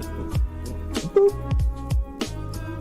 Oh, y'all know about Man on Fire? Oh, come on. We're gonna be watching fucking Cheers. What else are we doing? We got HBO. We do whatever we want. We could do whatever. This is just stuff that's gonna be on the overnight list. The Sum of All Fears. Come on, y'all. Come on. You're missing out. You're missing out, Man of the Year, Robin Williams. You gotta get gathered, folks. All right. All right. Submission guidelines. Yep, that's it. All right. Well, let's read it. Artificial life is intended to be the primary vehicle for the dissemination of original scientific and engineering research involving the synthesis of life and lifelike phenomena in wetware, hardware, and software, and the application of such techniques toward the enhancement of our theoretical understanding of life and lifelike phenomena. It is also intended to serve as a forum for the discussion and evaluation of the many technological, philosophical, social, and ethical issues involved in our attempts to synthesize vital phenomena artificially. Contributions will be accepted in the following categories: article, a manuscript reporting original research, typically 6,000 to 12,000 words. Oh my goodness, that shit is so much longer than that. Review, a major overview of a domain of intellectual inquiry relevant to the field of artificial life, typically of more than 12,000 words. Review articles are generally solicited by the editors, but proposals for reviews are accepted for consideration, in which case a brief summary and outline consisting of no more than 10 pages should be sent first. A meeting report, objective summary of a conference, workshop, or other intellectual gathering of interest to the artificial life community, typically under 2,000 words. Letter, a short communication detailing original research results, typically less than 2,000 words. Fast track letter, a short communication typically of about 2,000 words describing especially timely or important research results or perspectives. Editorial decisions are communicated to authors typically within a matter of weeks. Oh, fuck me, y'all. I did the shit out of order. Doesn't matter. We'll be all right. Please contact the editorial team if you're interested in this route for publication. The team is ready to assist and advise. Submissions not deemed suitable for fast track may be suitable for the regular letter or article route. Initial submissions, manuscripts via PDF are to be submitted electronically to the editor at the email address at the bottom of the page. Submissions should include a cover letter that states the article type being submitted, explains how the article fits in the scope of A-Life. 3, if fast track, explain why the route is relevant. 4, include suggestions of 3 suitable referees, name, institution, email, relevant expertise, who are not from any of the author's institutions and have no other conflict of interest. By submitting a manuscript, the authors are warranting that the manuscript is substantially unique and not currently published or under review elsewhere. Revised submissions, manuscripts may need to be revised in light of the reviewer's comments. Revised versions should be submitted to the editor and should include a clean copy of the revised manuscript. 2, a highlighted copy clearly showing all changes from the previous version, e.g. set the font color for newly added text to blue, strike through, remove text, etc. 3, a reviewer response document describing point by point how each review comment has been addressed. All pretty standard stuff so far. Accepted submissions. Upon acceptance for publication in A-Life, the accepted version should be submitted to the editor following these guidelines. Text. The submission format is LaTeX or Microsoft Word. Okay. The cover page should include...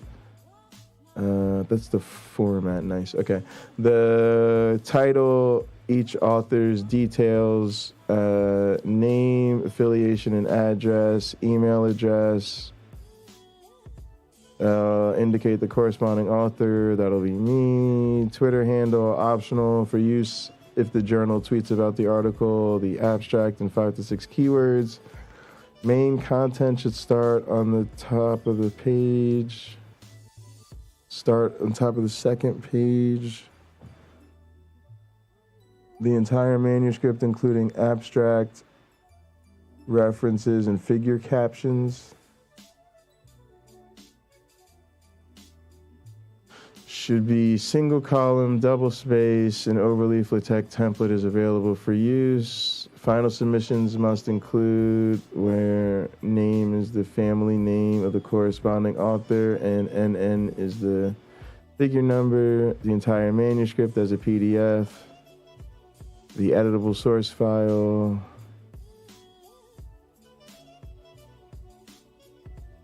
bundy.tech, bundy.docx. Each figure also in a separate file, bundy.figure number. I'll try to make it 2 digits. I'm not gonna do it in LaTeX. Because the next, I was gonna go to the next instruction. I'm not doing it in LaTeX. I have LaTeX, but I don't use it regularly, and I don't want to be bothered with it, especially when my collaborators will just find it a pain in the ass to deal with the going back and forth. It's just easier to do it in Word or in DocX format. Completed publication agreement, completed copyright release forms, feature figure file, format. I think the length is going to be the main challenge here. Figures format. Figures should be provided in PostScript or vector-based PDF, TIFF, EPS, or other vector-based image format. I think we have them all as PDFs. Oh, I think we have them as TIFFs too, actually, maybe. Line art, graphs, and diagrams should be in vector formats, exported directly from plotting software and diagramming tools. Screenshots or other rendered raster graphics must be a minimum of 600 dpi and halftones a minimum of 360 dpi. Color figures should be in CMYK, 4-color, or RGB format. Sure. Permissions, if your article contains third-party copyrighted material, doesn't. That you do not own copyright to, you must obtain and submit a copy of the required copyright release forms. You must include the proper copyright notice as required by the original copyright holder in the text. I think even all our figures are recreated. If a figure or illustration is redrawn from copyrighted material, it must be substantially different from the original before it removes the need for a copyright release. Yeah, it won't. Visual abstracts and feature figures. These are optional items. Design and submission instructions can be found here. ALA follows the, APA, American Psychological Association style for citations and references. So we'll have to change the citation style because it's currently in Vancouver style, I think. Citations in the body of the text have the format name year or name year as appropriate grammatically. The reference list is in alphabetical order by first author. LaTeX and appropriate. Okay. Microsoft Word, Word 2016 later currently support APA version 6 available under References, Citations, and Bibliography. Citation style APA. This format is sufficiently similar to version 7 for submission purposes. I'm probably still going to use my citation manager.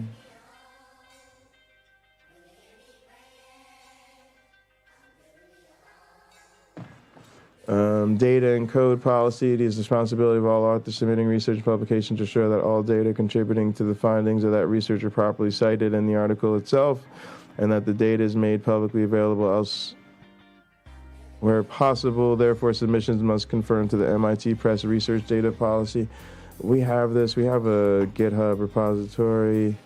Open access option. Upon acceptance of their article for publication in Artificial Life, authors have the option to publish as open access, making it freely accessible to the public worldwide. For more information on this option, the associated fee. I was going to say, yeah, you got to pay to make it open. which I don't know if it'll do or not.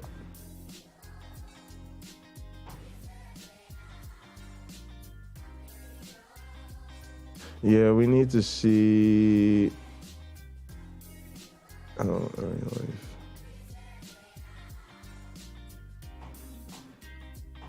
all right. What should I do? Actually, I kind of need to get Word onto this machine, honestly. Even though I got new machines coming. Well, let me see at least what I can use Zotero with.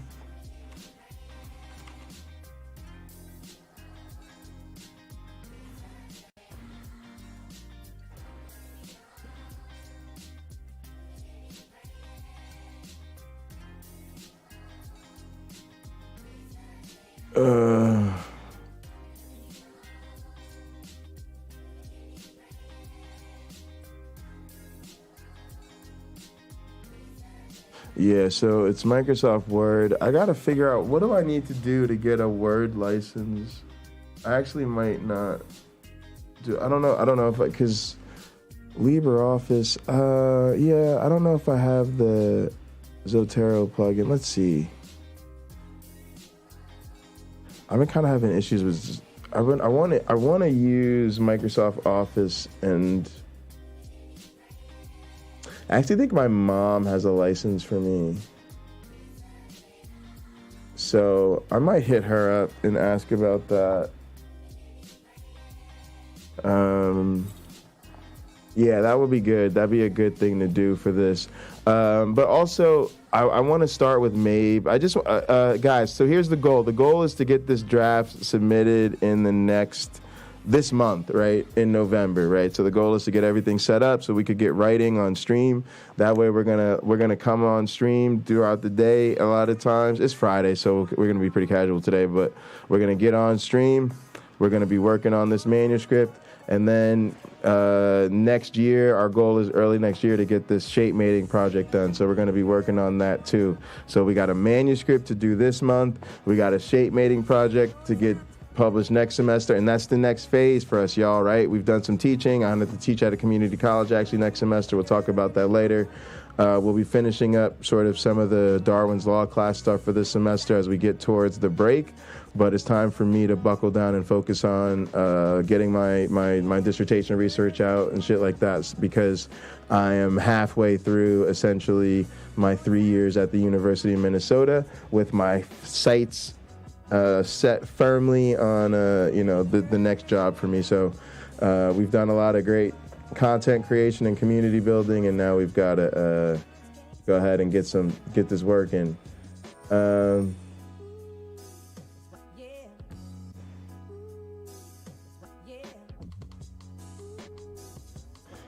Wait, oh my God. Lupin, are you at fucking Dinosaur Adventureland? Oh my goodness, bro. Yo, Wayne, bro. Wayne, what's wrong with him? Yo, you gotta call in. Can you call in from Dino Land, bro? Yeah, I'm locked into my project. Sorry, it took me a while to even look up. But yeah, all right, let's get in here. Let me see, what do I want to do? I want to do another set of runs. I don't really think I'm trying to think of if we've changed any of the code, if I should rebuild it. Yeah, I guess I should, just even to get the workout. All right, so cool, let's do it. Let me go see what's up. All right, where are we at? Boom, we should be here. All right, cool. Let's go into our work directory. That's where we kind of mess around with stuff. I've looked at this data. I decided to run stuff. I'm gonna be a little bit neurotic here. Clean up this shit. All right, now I'm gonna go into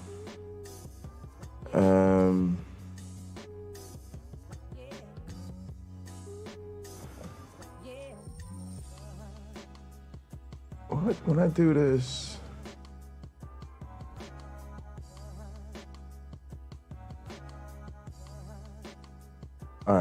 so I'm over here.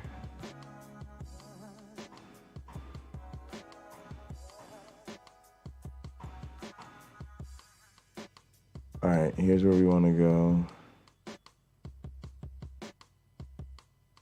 Yeah, because I think we may have rebuilt this with the Markov brain since the last one we did. No. Actually, let me go look. Because I'll just use that one if I have it.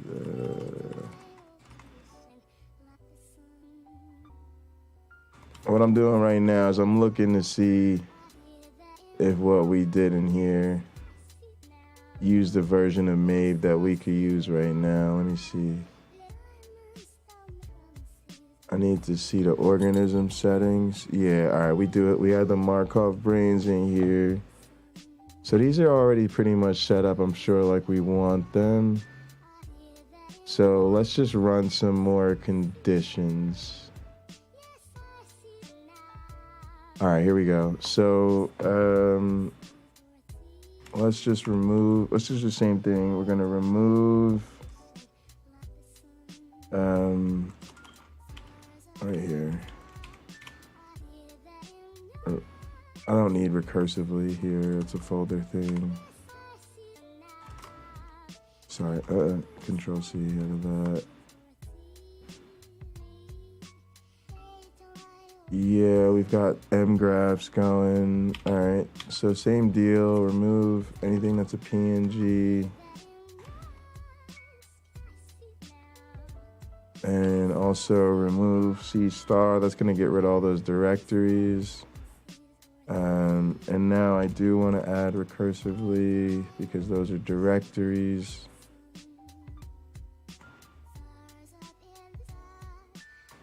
I didn't need to do any of that. It would have written new files, but I do it just to clean it up so it looks a little neater for me. All right, so what we're gonna do now is we're gonna work on this conditions file right here and get, we're gonna establish some new conditions, check out all our settings, and then we're gonna just set this to run.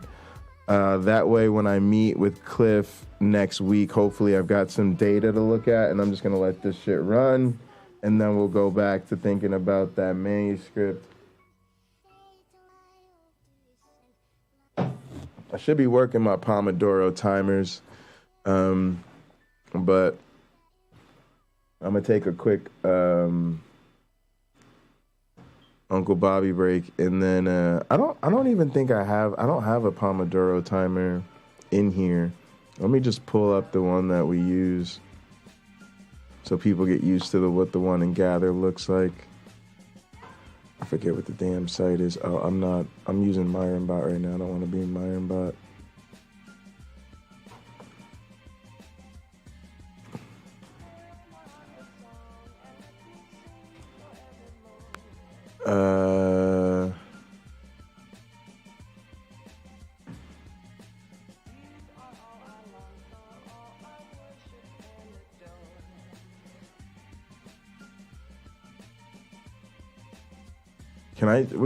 Can I just like set it to be?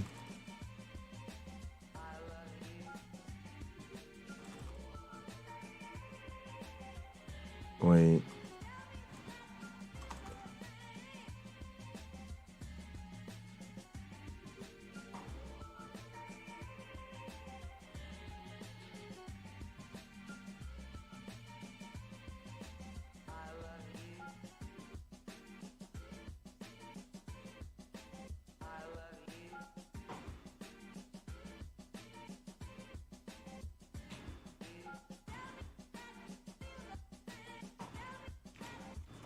Should bookmark that. Timer for remote teams. All right, so we'll go with bookmark. Bookmark this tab. New fold. No, more bookmarks. We're gonna put it in a new folder called Bundy Ranch. No, I should put it in a Pomodoro maybe.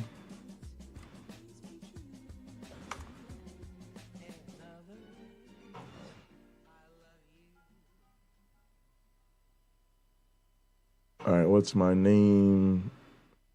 My name is Jay. So y'all could even get in here and be working in the same timer system with me.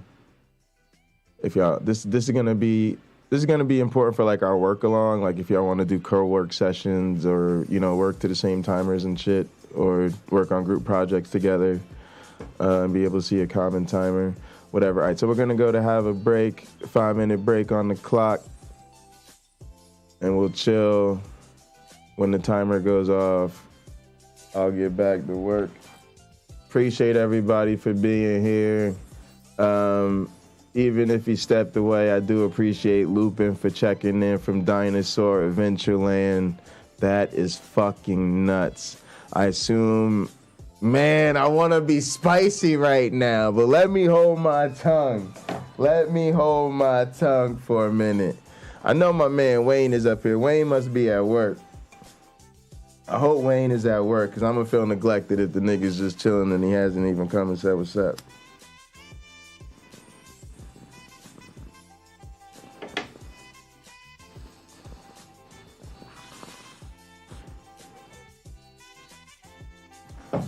Y'all know this song?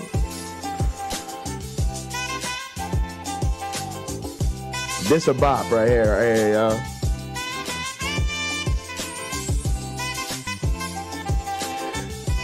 This is on that Mary J set that I'll be playing for y'all. Sweet Thing. Oh, sweet thing. Don't you know you're my everything? Whoa, sweet thing. Y'all don't know. Y'all don't know about them hits.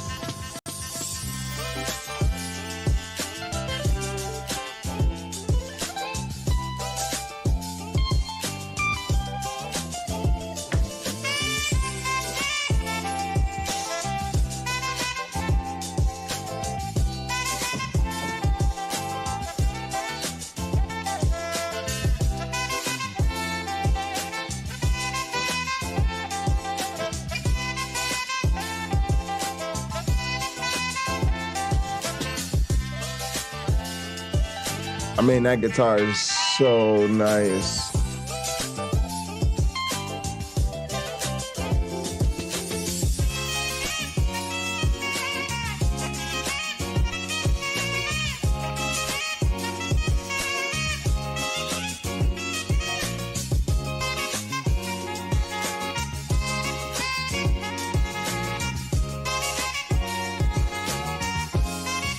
Matter of fact, let me get ready to go. I think the thing I'm gonna do when I come back is I'm gonna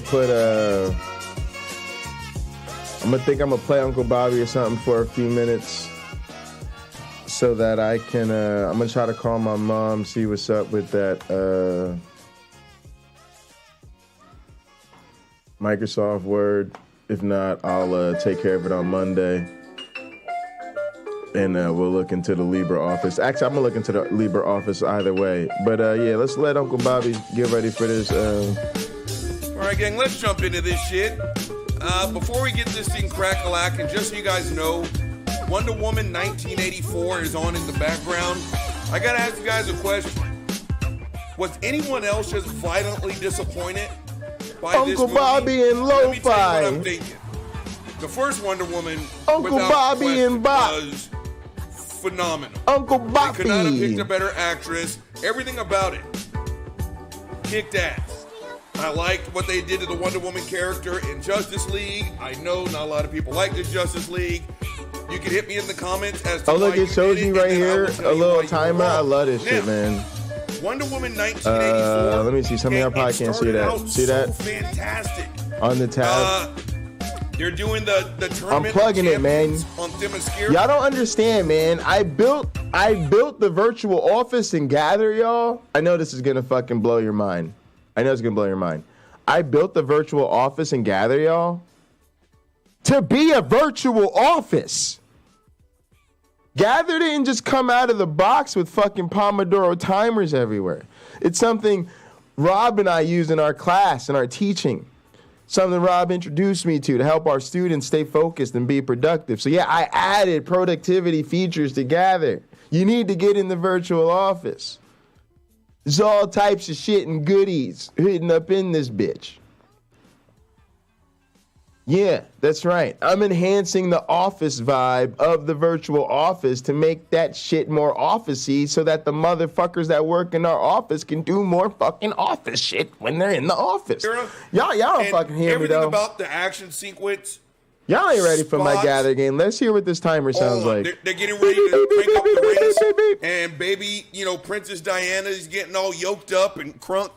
And then it went from that to the scene. That's it? Of, she was in the mall. I heard it. Remember that? The fight scene?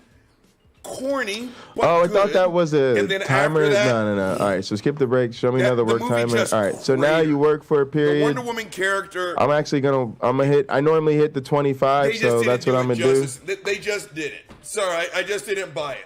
That being said, yes. All right, gang. I'll be right back. I'm gonna call my mom real quick. See what's up. Gang, let's jump into this. Let's jump into this. Gang, we pretty much have one topic today, and that is Prager. Gang, it almost pains me. This is going to take years off of my life.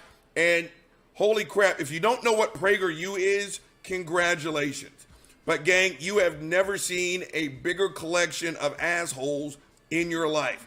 If you ever find yourself on the same channel and agreeing with Dennis Prager, Adam Carolla, Ben Shapiro, the entire crew of the Daily Wire, I just built hashtag unprofessional. Again, the smartest person I have ever met was the person with the least amount of formal education, and that was my grandmother. Because she's the one who said, when you lay down with dogs, your monkey ass gets up with fleas. Every time. And when you're sitting there, it's like Daily Disciple. When he sits there and he quotes Ray Comfort as an authority, I'm already tuning off what you said. Right? Again, I'm not going to listen to a speech about racial harmony from Richard Spencer. So Dennis Prager is just a trash human being. He gives audience to the biggest assholes America has to fucking offer. And his views, look at Buddy. Needless to say, I just don't agree with anything that comes out of this man's mouth. Now, gang, we're just going to dive right in because we have a whole bunch of videos, and Uncle Bobby doesn't want to make these 9-hour-long films. Now, gang, let me tell you something. So the Amazons just jumped into the water, and they, of course, they're swimming like 9 metric miles, and they're doing it like in 16 seconds, right?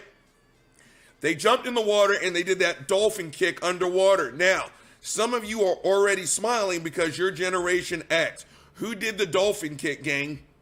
The man from Atlantis. Do you guys remember how horrible? It was great for us. Today's kids are like, I don't see the attraction. You want to know why? Because you guys have this thing called CGI. You know what we had? Imagination. You guys remember that dolphin kick? How many of us went to our local YMCAs? For us, it was Fort Sam or Randolph Air Force Base to go to the pool. How many of us almost drowned trying to do the Patrick Duffy dolphin kick? Yeah, holy crap, you can't do that today. Back on topic. Oh yeah, Uncle Bobby found a new morally superior gin. Again, this alcohol makes me better than you. I would tell you what it is I bought, but you are not worthy of this information. I'm sure you sat there and you looked through the cushions in between your car seats. Right, you called, your friend, hey, can I get a loan for $5 so I can get some doo-doo ass liquor so I can drink with Uncle Bobby? What'd you get, huh? Whatever it is, I promise you it is nowhere near as good as mine. So enjoy your rot gut. But gang, the first person we're going to talk about, and my dumbass, hold on, what's her name? Gang, it is a beautiful name for a beautiful young lady, and I hope I'm getting this right, Amala Ekpunabi. I hope I am saying it right. I don't want to disrespect her name. I just don't agree with a fucking word that comes out of her mouth. Now, I think she's a grifter. I do, because apparently She was this hardcore leftist. She was part of Black Lives Matter. She even got it tattooed, the blase and the Glavinoids. Now she's a hardcore Trump supporter, and she's got time on PragerU. I already don't like her. My very first introduction to her, gang, the video is so screwed up, I thought it was a joke. It was it's the first time I've ever seen Amala, right? I had to watch it twice. Gang, this young lady's a coon. She's an absolute coon. She's a lapdog for white supremacists. Because again, apparently no one has it harder in this country than white men. You know how I know that? Because I have white people telling me that. Robert, and for my newcomers, this actually has happened more than once. Robert, it's so hard being a white man in America. I mean, you just have no idea. I mean, it's like, why don't you sit and tell me all about it? Again, think what you want to think. Believe what you want to believe. But when you say what you want to say, you need to know your company. Are you going to say that to a Generation X black dude while your monkey ass goes home to Austin, Westlake, or Pemberton in a 3-story house? You've got a maid and a live-in butler. Please tell me how hard it is you have it, right? But Amala is a coon, and she is a lapdog because, gang, with the exception of like Jesse Lee Peterson, I've never seen anyone defend white supremacy as hard as her. I lie to you not. And again, for my newcomers, let's go ahead and hang the asterisks. No, I'm not bashing all white people. That's not my style. I don't blanket statement anyone unless you're an Oklahoma Sooners fan, you like the Atlanta Falcons, and you put pineapple on pizza. That makes you a horrible person. That's a blanket statement. But no, this is not all white people. But, gang, this shit is really good. I'm not going to lie. And I am better than you. Back on topic. Where was I? Oh, yeah, she's a lapdog. And this video was trying to prove how spoiled black people are in this country while white people are the ones, getting a kick in their pants, right? And I mean, it was just this, and that's why I thought it was a joke, right? What was it? Do white people have, a whites only section on Netflix? No, but black people do. Do white people have a white, owned business section on Favor? No, but black people do. And she just went on this list of like 5 things that minorities have that white people don't. And then she got all serious at the end, right? It's like, well, if you want to know who's in charge, just look to see who you can't make fun of. Now, gang, this child is of I'm sorry, I shouldn't call her a child. Fuck y'all, I'm middle-aged. This young lady is of biracial descent. So when I hear some bullshit like that come out of her mouth, all I can think is either one or both of her parents have failed her miserably. They did not teach her how this country came about. Okay? Again, that is what you sound like when you take for granted. Right? Is there a black-owned section on Favor? Yeah, there is. You want to know why there is not a white-owned? Because white is the standard. Yes, there's this thing called affirmative action. You want to know why? Because we have to have a law as minorities to protect us, where just getting into whatever fucking college you want, white is the standard. So again, this whole thing about, you can't make fun of white people, therefore black people are in charge. Stop it. Stop it. That's just factually in error. Please stop it. Now, she's got a video called Do White Lives Matter? Now, you already know this is going to be an ambush style type of man on the street bullshit ass interview. Let me answer that right now. Yes, gang. Yes, white lives matter. Haven't seen it, but this, I guarantee, hold on, I'm about to belch. That is belch, hashtag the professional. Gang, they're queuing up the fight in the mall scene, so I'm going to be a little bit distracted. I guarantee you they are queuing up the foolishness about, Black Lives Matter, some way, somehow implies fuck all white people. I don't know how to tell you guys this. That's not what Black Lives Matter means. And see, again, if that is your stance, if that is your response to Black Lives Matter, again, you have taken your privilege for granted. Again, you've got 9 lollipops out of a possible 10. Again, the foundation of Black Lives Matter is quite simply put, don't kill black people. That is the foundation of that movement. Period, in the story. The white people and the coons who get mad at it, they're the ones that have the 9 lollipops and pissed off that they didn't get the goddamn 10. So now they're going to go get that last one. You mean to tell me that another racial group asking for a spotlight some way somehow threatened you? So all right, I'm gonna look into this office situation because I am on my my mom said she's got me on a family thing or whatever.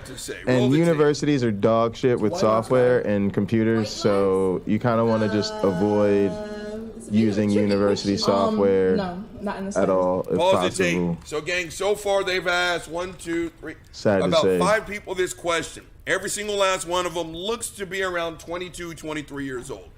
My point in bringing that up is, again, ask someone like me with a little bit more seasoning on them.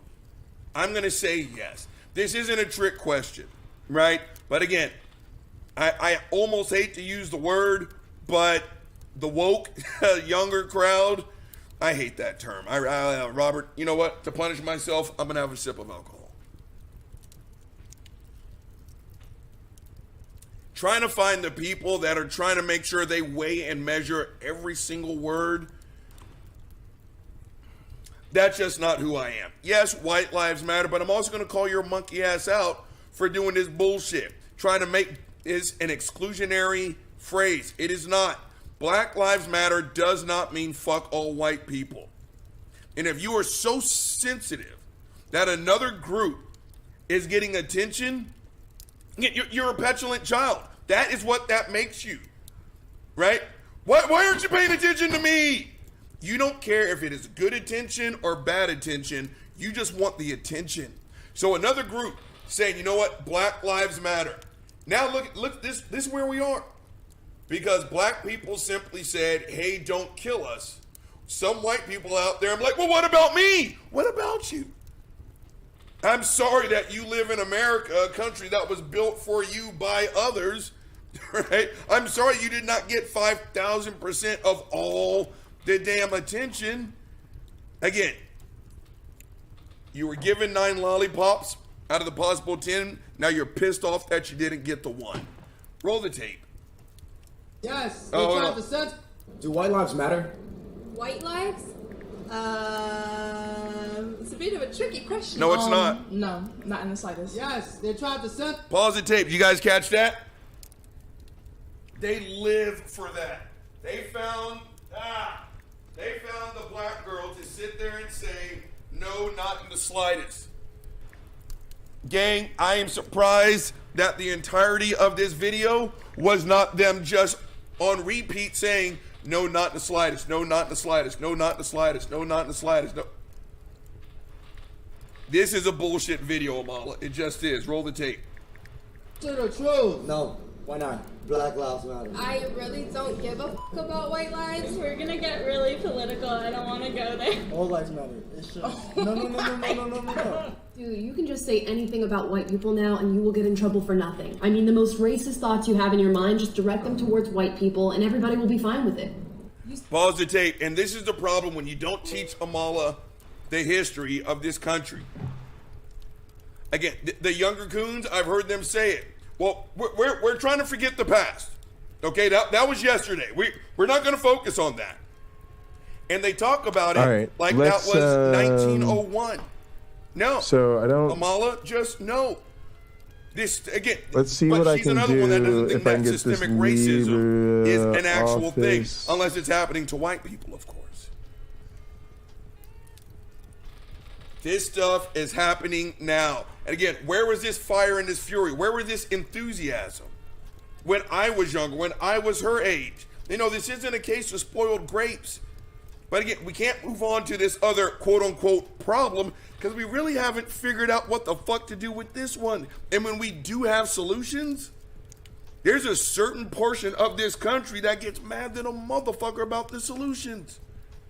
Yes, there are some race-based hiring initiatives, college admission initiatives, and some white people and their lapdogs get mad at that. But why can't you just achieve, like, motherfucker, what makes you think you did? It is arrogant to the point of insulting to sit there and tell me that you achieved as a white person simply because you worked hard. Again, for my newcomers, I'm not going to go through the whole thing, but yeah. My dad is literally borderline genius. Was drafted to play for the New York Jets. He didn't suck at football, and the man is fucking brilliant. He had to go to an HBCU, historically black college and university. You want to know why? I'll tell you why. Because the exact same school I made All-American literally told my dad, no niggers allowed. That was the 60s, gang. And all the white people who sat there and say that they got into UT just because they worked hard, their parents got it. It's like, are you serious? Now we're going to do it. Fuck y'all. My grandparents. Not a single one of my grandparents graduated elementary school. It's not because they're lazy. They had to work. You want to know why? The educational opportunities for a black person back then were almost none. They were almost none. The exact same white people who sit there and complain that their kids didn't get into UT or A&M or Rice or whatever, right? It's reverse racism, Robert. But they got into UT. Oh, their Nitty's parents back. got into UT, and their grandparents got into UT. From Papa Nitty. My grandparents worked for your grandparents. They called my grandparents boy, girl. My great-grandparents. You want to do the fucking timeline on that? My grandparents were worked like slaves. My great-grandparents were actual slaves. That's fucking Someone else's crazy, great-grandparents went to UT as the first generation of Texas Longhorns. So don't sit here and tell me that you just worked hard. Why can't you be like me? Motherfucker, you're not like you. Right? And so this bullshit that she's stressing. Right? Again, it's so racist against white people. I mean, if you say something about white people, I mean, you'll be canceled and you'll be banned. Where was this enthusiasm? Again, God, what was it? It was only like maybe last year, 2 years ago. But again, they showed Rob Johnson, Marjorie Taylor Greene. All right, we're installing Zotero real quick. Quote. Zotero's my citation manager. It's like, you don't even know what that means. I guarantee you MLK was talking about you. Right? Where the hell was I going? This man makes me again. I'm gonna have a stroke. Libre Office plugin. I'm already under the. God damn it! Hold on. Let's take a break. Yes, I need that. Let's reset. Gang, of course I'm not bashing my. All right, we need JRE. See, this is what I mean. Even just to get going up and working on the manuscript, we got to do all this stuff, but it's fine. We're getting our tool chain together, right? It's just like programming. No, yeah, that's what she's talking. Working on a manuscript, you got to get your tools to chain together. And if we do that today, we should be in good shape. Okay, pause the tape. The manuscript, Yeah, guys, so the manuscript we worked like- with, the manuscript's in pretty good shape. It's like, we don't really need to write this manuscript. It's already written. We just need to format it for this journal. So the main thing is over the next week or two, we're going to have to really focus on shortening it. And then, having, really the citation management to go along with that is going to be important. But that's really where most of my creative juices are going to have to go. To taking this manuscript and chopping it down. This is what happens when we don't share the same reality. We're not having the same discussion. I think I pulled the wrong fader. It's okay. Just because some guy Martin came along didn't end all racism. A couple speeches here and there. Yeah, you'll never guess what. The shit's still there. To be honest, nerdy, I run Linux. I use, even on this, when I'm coding in here, I'm using WSL. I'm using the Windows subsystem for Linux. The only reason I don't put Linux on this particular box is some of the first off, Steam and like gaming and stuff. Like a lot of the titles and a couple of the software programs I use don't run on Linux natively. But yeah, I do develop in a Linux environment. And then the game plan for that streaming PC, I used to run Linux on that too. Actually, when I first got that PC, the reason we got that PC was so that because the Asus Republica Gamer computers work well with what were we using? Fedora, like Ubuntu, Fedora, like those boxes work good with, but I ended up with Windows on it, similar reason, some of the software things I needed to do, like some of the AV softwares I use don't run on Linux. A lot of the plugins I work with don't run on Linux. But now the plan is like when I get these two new machines in, like I'm getting a Mac. That Mac will have to keep it. Obviously, that'll be running the Mac OS, and then I'm getting another streaming PC. That will probably also be a PC, but then I'll turn the old streaming PC into a Linux system. And I also really want to get a Steam Deck, which is a handheld device, which actually runs a custom proprietary like a Linux OS on it. So I fucks with Linux.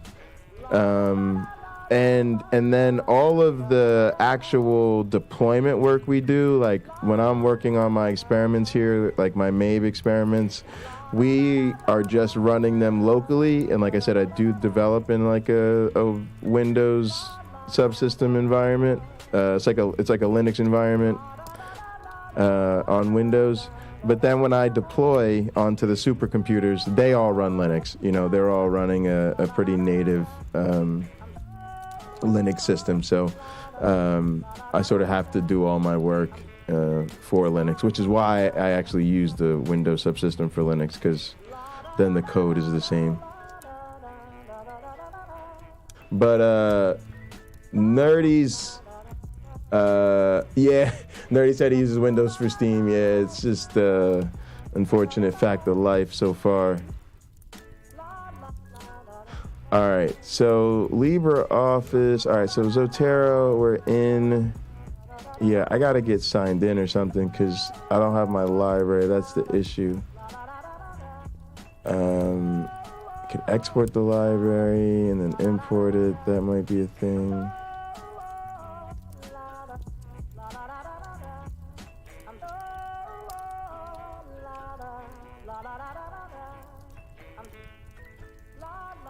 Syncing.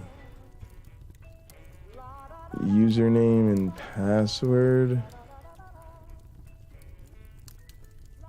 I don't know if I have. Let me see. All right, let me pull up Zotero on my other computer and see if I have a username and password. If not, I guess I can create one and then sync from there. So you got to dedicate toolchain time or else. Because this takes me like fresh, like straight out of the vibe for writing. Yeah, also my timer will be up in 2 minutes. But let me see over here.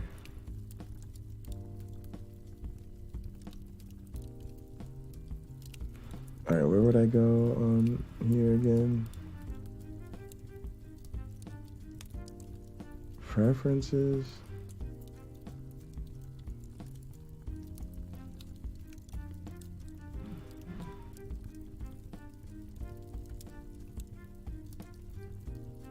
I know I can export the library too.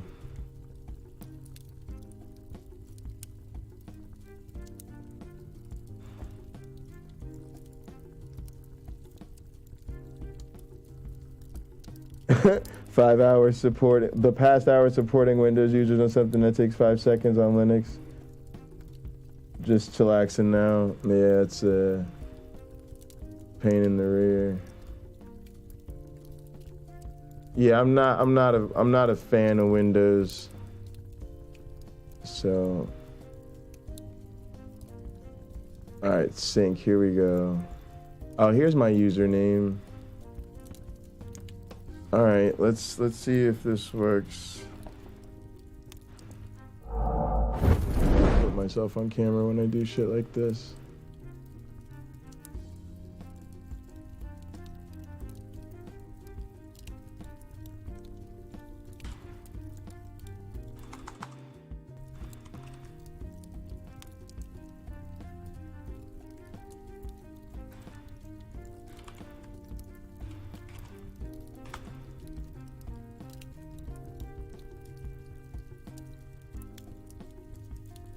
All right, sync automatically, sync full text context.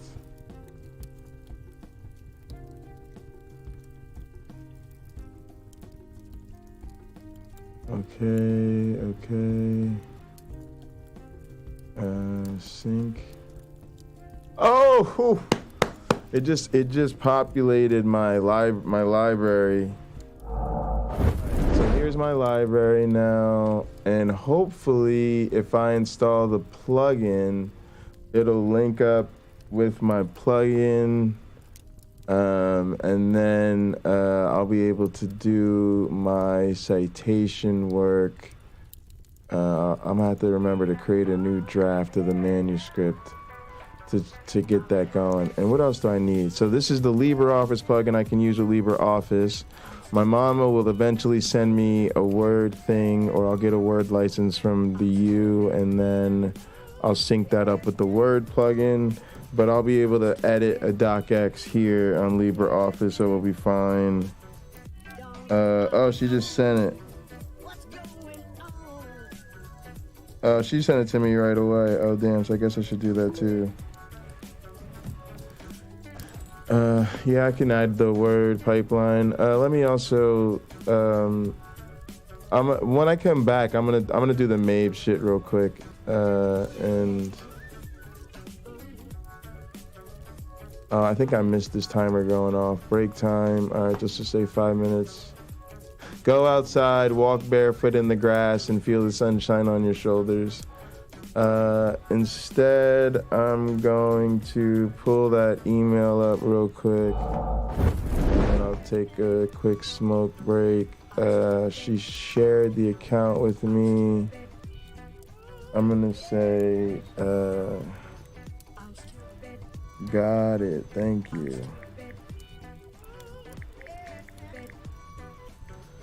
I know I'm on a break, but I'm gonna accept that right away.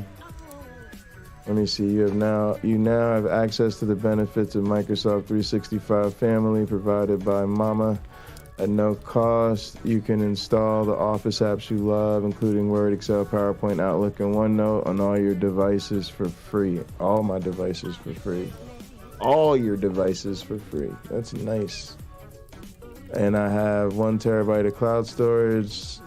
I got some Skype minutes, I don't really care about that. And works on Windows, Mac, iOS, and Android. Beautiful, beautiful. Beautiful, beautiful, beautiful. Let's log in with my email.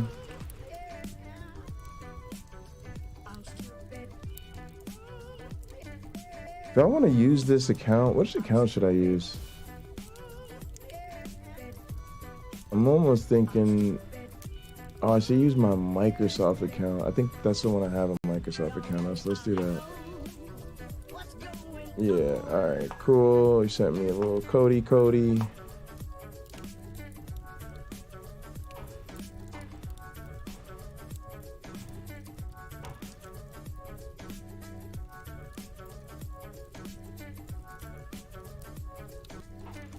Stay signed in.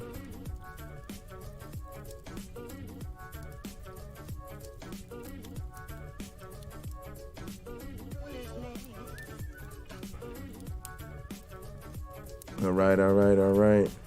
OneDrive, Skype, Outlook, Blase, Glavinoids. All right, y'all. This looks good. So, I think I have Office installed. Let me just go see. I think maybe I should even just be able to like fire up an Office app now. It says unlicensed. All right, let's see. So normally it was like popping up with a thing like, oh, you gotta get in here and register. I don't know why it says unlicensed now. I mean, not that I particularly care. Product information. It shows it here. This product contains manage account, Office updates.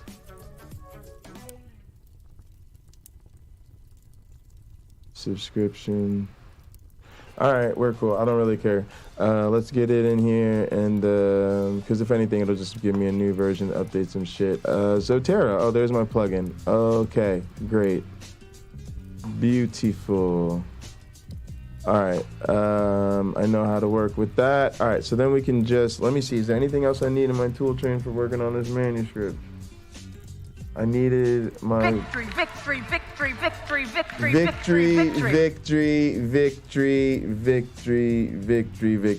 trying to make sure I keep an eye on the clock. Oh, y'all, I'm supposed to be taking a motherfucking smoke break, but I blew it. Oh well, it's cool. It's cool. I'll power through this. I'll put like a 25 on the clock, and then I'll take like a 10 or something. Matter of fact, go ahead and skip the rest of this. Stop. Let's just skip break. We'll go 25. I kind of want to put some new intervals on there, but I'll go 25 again for now. I'm gonna let Uncle Bobby wax. You guys have beaten up that quote for far too long. Get a new script, seriously. Including her own life might be nothing more than a cosmic accident. Actually, you know what? I'm not gonna do that. Go check out Uncle Bobby. I'm just gonna let the music rock right now.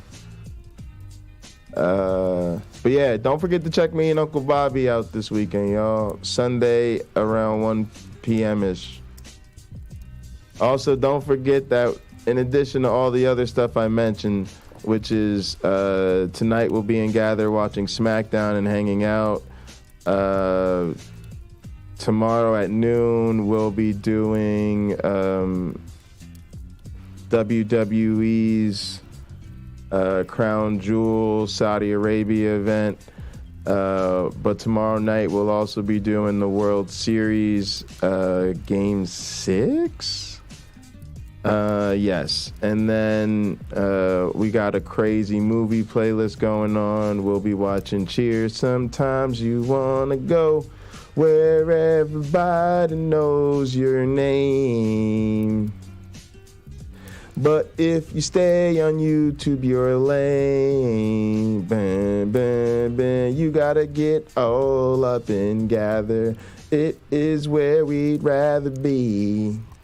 You wanna be where everybody knows you're not lame. Y'all gotta stop being YouTube losers. That's the point there. That's the point of that beautiful, amazing rendition.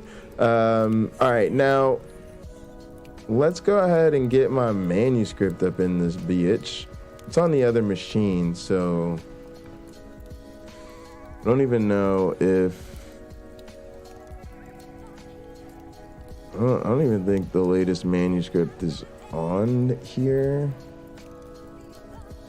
I don't think I have. All right, let me get the manuscript over here. I think what I'm gonna do actually is I have a button here which will put my portable drives. It'll switch which computer my portable drives are connected to. This is the old school way for me to send files between the computers. Let's just feel like doing that right now instead of trying to use Discord. And then I'm gonna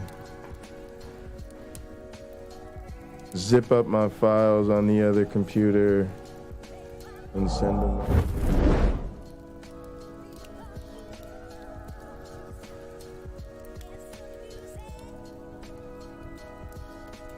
What's up, James?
All right, now I got it all in a zip.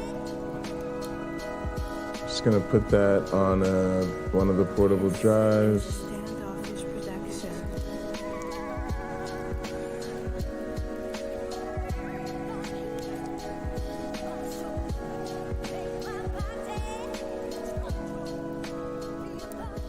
Actually, fuck it, I don't want to do that. I'm just gonna drop it through Discord.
All right, I send it to myself on Discord. Now I just gotta pull it up real quick.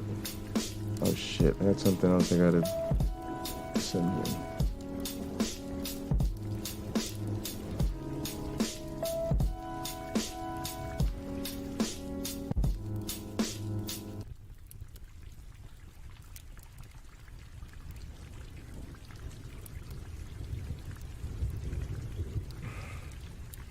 All right, now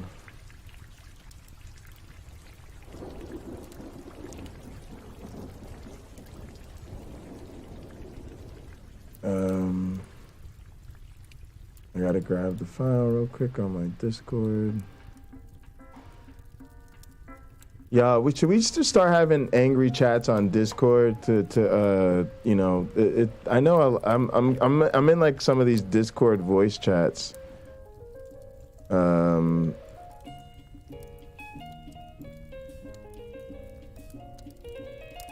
Could be a way to make some interesting content.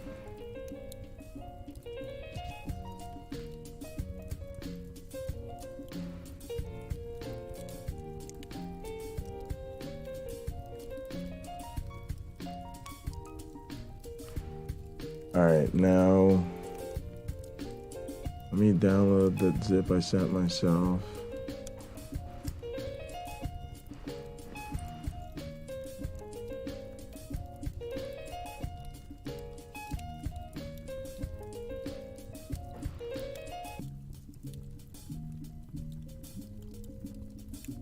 right, I'm gonna put it in.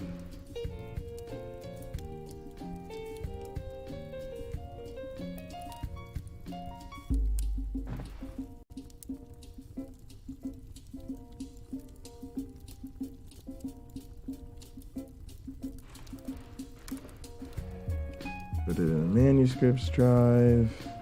All right, y'all should be ready to rock and roll again. Put that down. Oh yeah, shit. I don't know if I ever got this Java thing. And it's JRE, not Java 8. It's the Java runtime environment.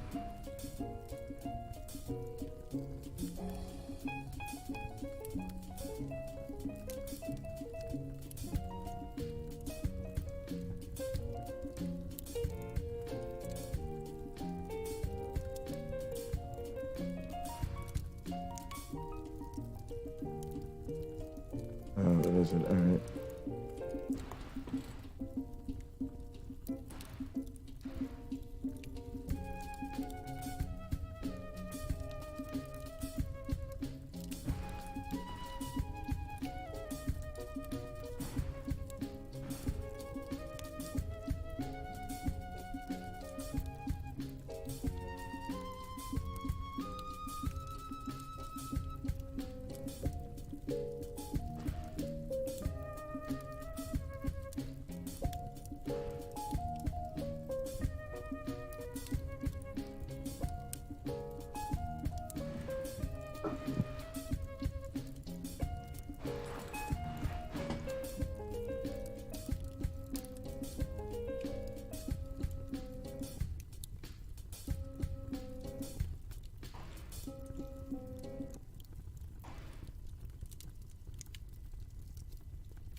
All right, let's also see what's up in MABE. I need to edit the MQ conditions. So here's what we're gonna do.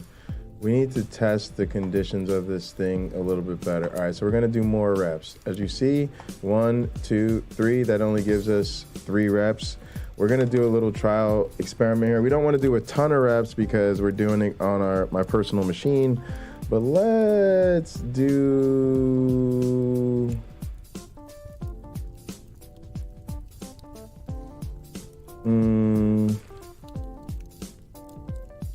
let's do 20 reps of updates. We're gonna do,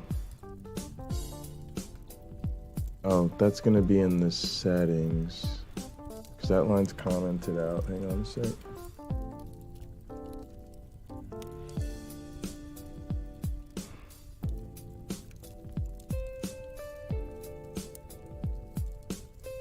Population of 100. Yeah, I'm okay with that for now.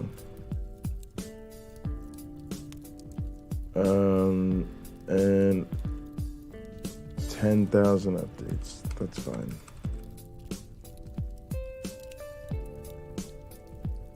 Okay. And then where's my damn thing?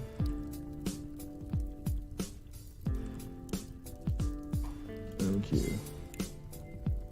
All right, so we'll do 20 reps. And we have tournament fund power. Let's see what else we want to vary. There's one other thing. We want to do the function power. And then we want to do, oh, we want to do the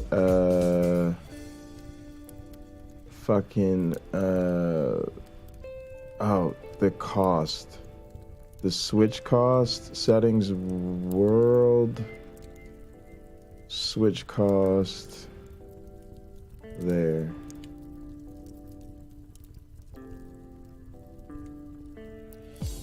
All right, so in order to do that, we are gonna have to, oh Lord, I don't know what that was about.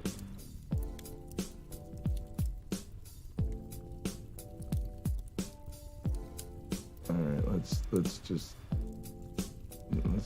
get rid of that. All right, there we go. Now, all right, so we're gonna need a line like this. Variable, we're gonna name it switch cost.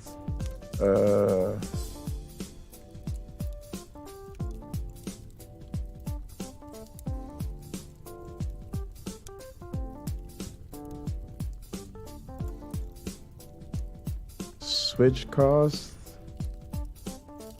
SWC, switch cost. Yeah. All right, and then that's gonna be in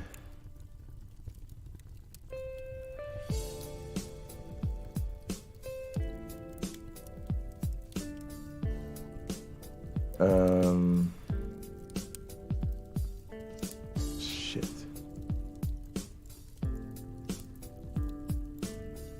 I think it's World Berry Score.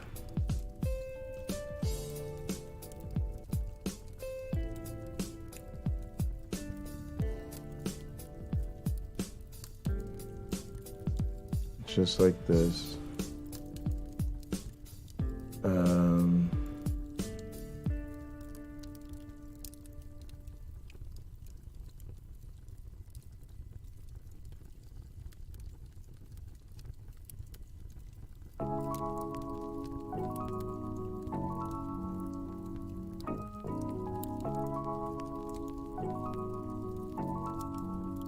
World Berry Score, and then switch cost.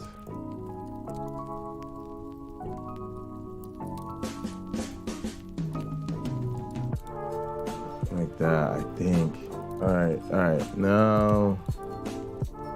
All right, and then our conditions.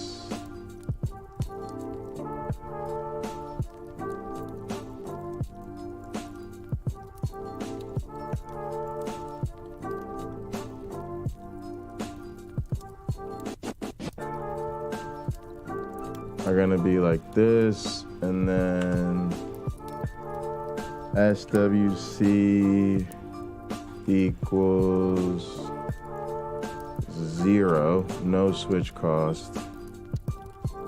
1.4 I think is the default.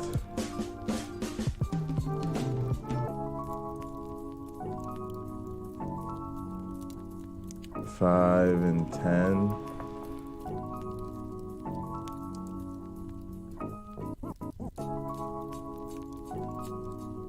None, low, medium, high, or something like that. I don't know, whatever.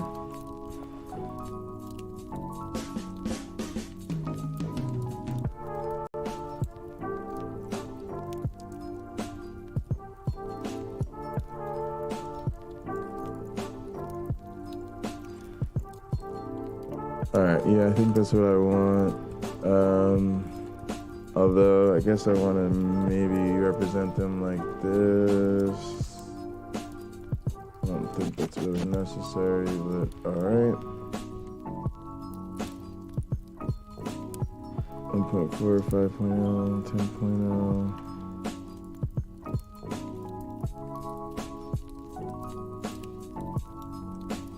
I honestly think that should be it.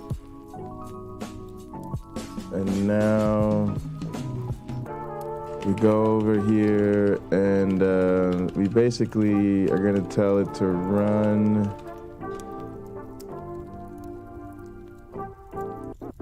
Oh, you know what? No. We gotta get it to run Python 3 up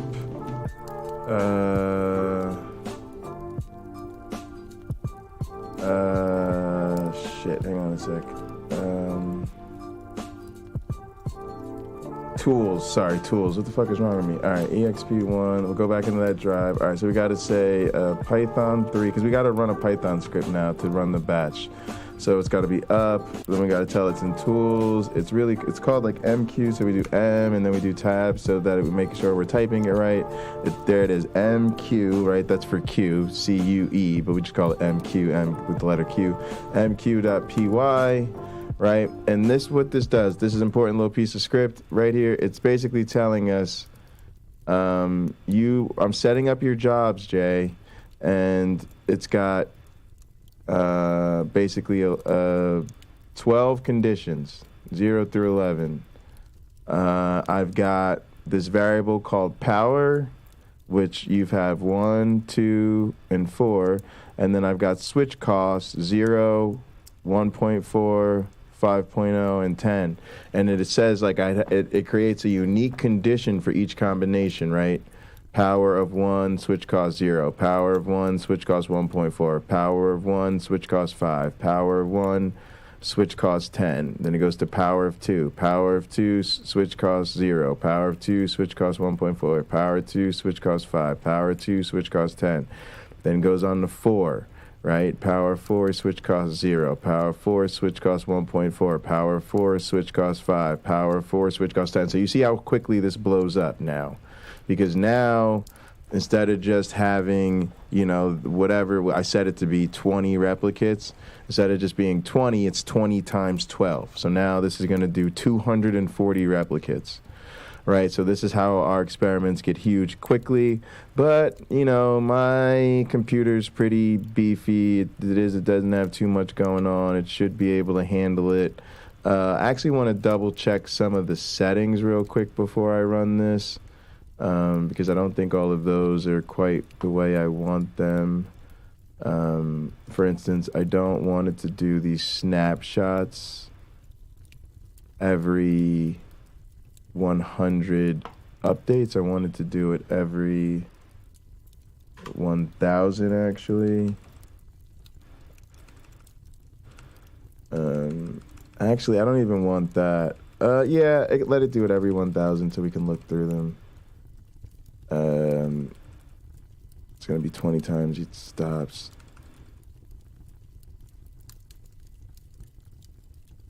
All right, it's going to write max pop, and then it's going to write the snapshot data files. All right, it's not going to write the organisms. I kind of think I think the organism is going to be like every fucking thing.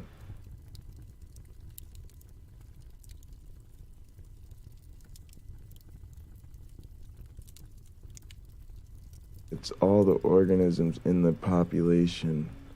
I'm wondering if we're gonna want that.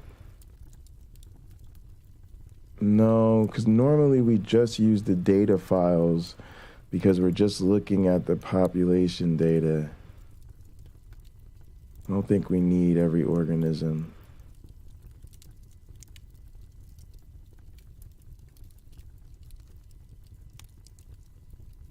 Because we get our shapes. All we really need is the snapshots because that gives us our shapes and our preferences and all of that shit. Yeah, so I'm gonna go with that. That settings file should be good. All right, now what I'm gonna do, right? And so it's telling me all the conditions. And then it says, so running these 12 conditions will result in 240 jobs, just like I said. So that's a checker. And if it says, if you wish to run, use a run option, right? Run local or run HPCC. And so that's what run, now I have to do -L for run local. And if I was on the supercomputer, I would do -D for dispatch. And that's what it means here. Dispatch is HPCC mode, high performance computing cluster. It basically is the supercomputer at Michigan State that we work with. And then I'm gonna have to do a similar setup for working with University of Minnesota for their MSI, but it'll be the same thing. Maybe it'll be like -UMN or something like that. And then run local will be is on anytime you're on a local machine. So all right, so we're about to do this. That's going to be our conditions. I'm kind of okay with it. I think that that's what I want. My power looks good. My switch cost looks good. You know what?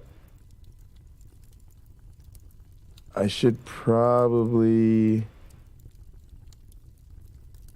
I'm wondering if I should run something super small first, just to make sure my switch cost is running correctly. Yeah, I should.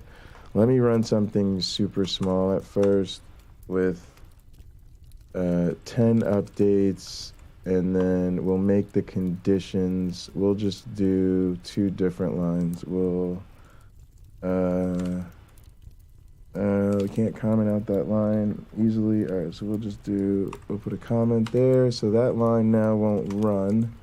We'll do another 3-rep bullshit one that goes to 103. And then we'll do same thing here. We'll comment out this line. No, just like that. And then we'll make a bullshit one that only does, let's say, just do powers 1 and 4, and then do switch cost 1.4 and 10, just to make sure it works. And then this should run damn near instantly, because it's only got 10 updates.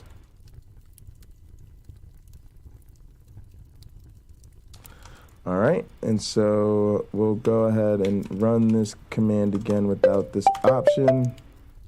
Oh, my timer's up, but this tells me I'm right? 1.4, power 1, 10, power 4. All right, so I'm just gonna go ahead and run that real quick as I get ready to take this quick break here. So we'll do this, and we'll do -L, and let it fly. All right. And y'all see how fast it's gonna run, so it should be done real quick. All right, now, see, it's already done. All right, that's kind of cool. We can check stuff out and make sure shit worked. So let's take our quick break here. We'll do a 5-minute break. I will,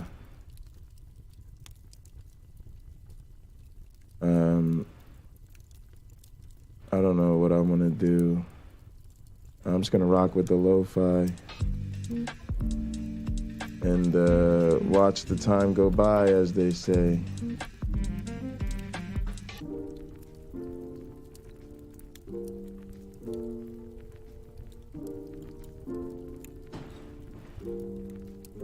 Appreciate everybody for being here, rocking with me. Hope more and more people decide to use the virtual office with me throughout the day.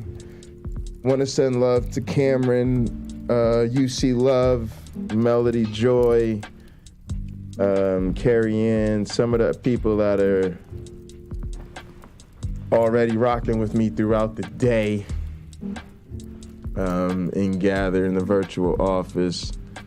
Of course, much love to the late night and overnight gang that has fun with me and gather. Special shout out to the emerging Pinochle Lounge crew, especially those that are getting ready to learn the game for themselves, so we can partner up and dominate the world. The Pinocchle's gonna get very serious in this community. My pops is learning, gather, getting ready to take y'all to People's Choice Pinochle School. You're gonna learn the conversation of the game. You just gotta get in gather. I don't know what the fuck is wrong with y'all. But yeah, shout out to everybody holding it down. Y'all need to move to the new UK. I feel you, Nerdy. Nerdy, go ahead and get up in the gather, man. And honestly, what we're trying to do is we're trying to reach out to some more streamers. I'm hoping that, you know, some of the opportunities I'm gonna have coming up to be on different channels, hopefully do some bigger collaborations, We'll bring in more viewers. As that happens, we'll naturally expand as more people in different time zones, hopefully internationally, start to watch us. But some of our mods, like Carrie Ann Chrysler in particular, are targeting other streamers and streaming communities in different parts of the world, like Europe and the UK. And so hopefully interacting with more of those channels will ultimately lead more people to our community.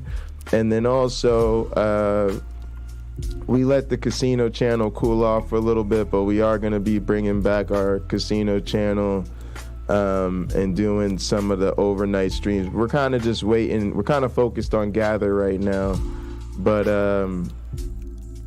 because it's so liberating. But yeah, we're hoping eventually that'll help bring in more international people too. So it's definitely something I'm proud to say we think a lot about, even though we are predominantly in the U.S. We do think about how to reach more overnight people, more international people. I know Jerome Robinson is over there too.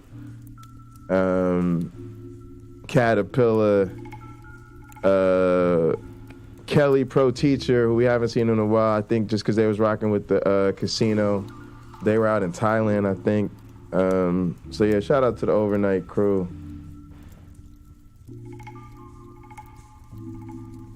Sorry, I meant to say international, our international viewers.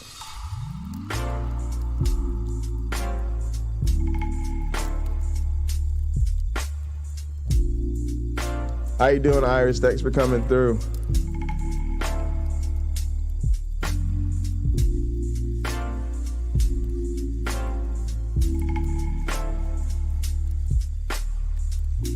Nah, your channel's great, Nerdy, man. I would be happy to do something on your channel. Yeah, let's talk about it, man. Your channel's dope. I'd be honored to be on your channel.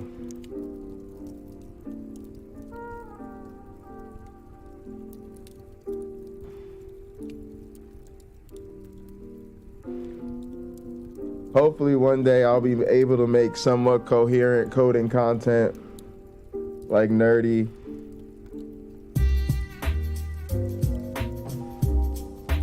Right now, a lot of people, I'm sure, are just here for the vibe, because it's not like I'm putting the projects together from start to finish in any sort of way somebody can follow.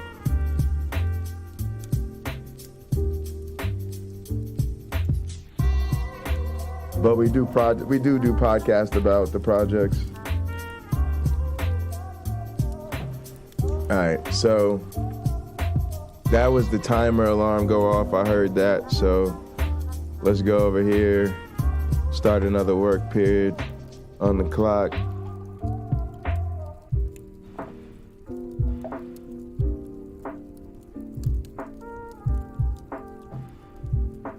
All right, so let's look here. That's done pretty much. So we can go in here. We see all our data. Let's just look in the first condition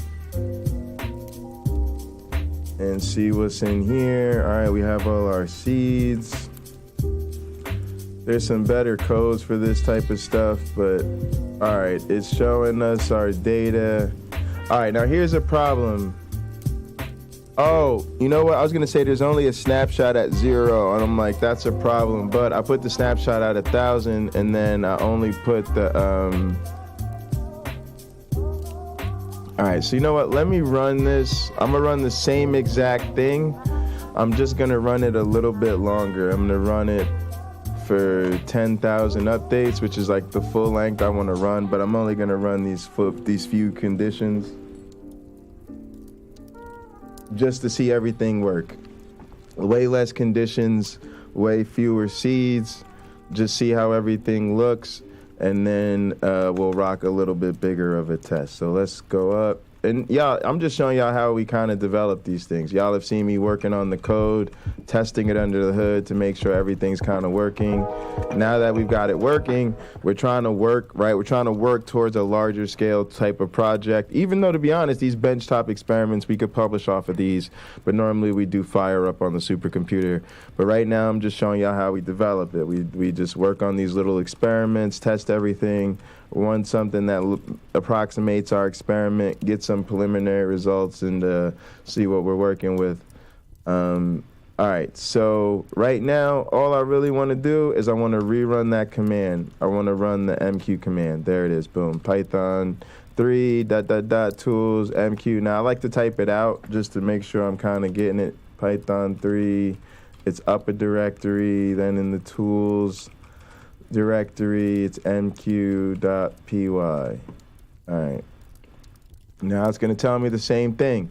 I'm setting up your jobs, including condition 0, power of 1, switch cost 1.4, condition 1, power of 1, switch cost of 10, condition 2, power of 4, switch cost 1.4, boom, and it's going to do what you saw before, leave all our data.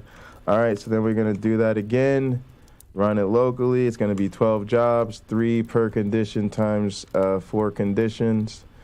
Go ahead, let it run, and now it's going to run for 10,000 updates. So that's going to take a little bit longer.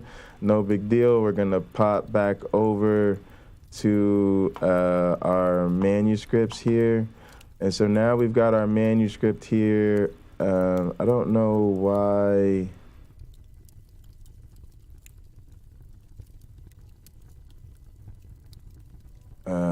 The JavaScript binary is there.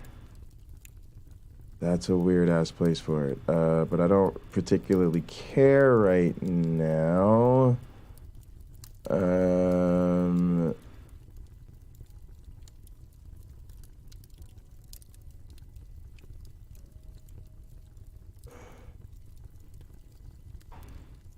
All right, anyway, let's go ahead and extract here. All right, now we'll go in and we're going to start with revision 4. To be honest, these are all for, these were all for PLOS, computational biology. We're no longer, that's the first place we were trying to get this manuscript published. Now we're going to try to do a new one for A-Life. And so we'll start by going in here, copying revision number 4 into here, and calling it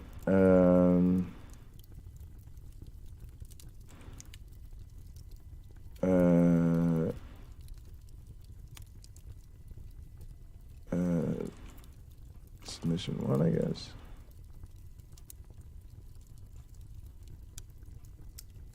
Actually, I just want them in order, so let's just do this. Call it revision 0. All right, and then I'll paste. Oh, I know what I should have done. Sorry, that was stupid. All right, let's just get rid of that. All right, I'll paste again. Rename 0, enter, perfect. All right, now this should open up here. Oh no.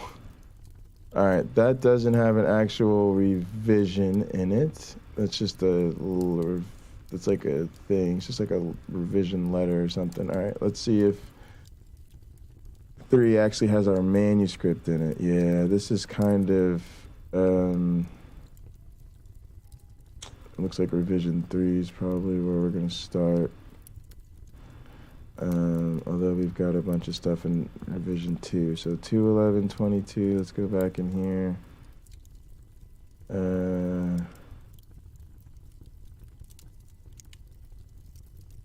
Yeah, let's go with this, I think. 9.7.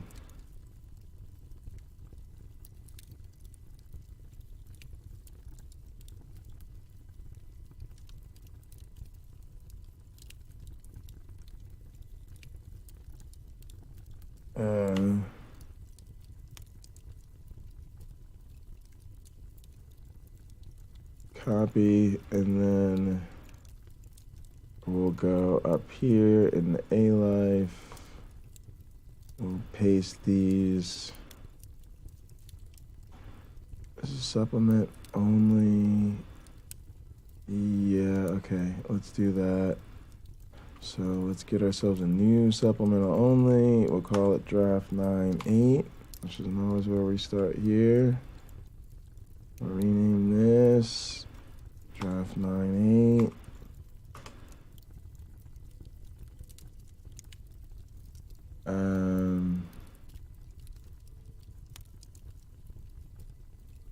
We'll eventually have to rename these, but this will be fine for now.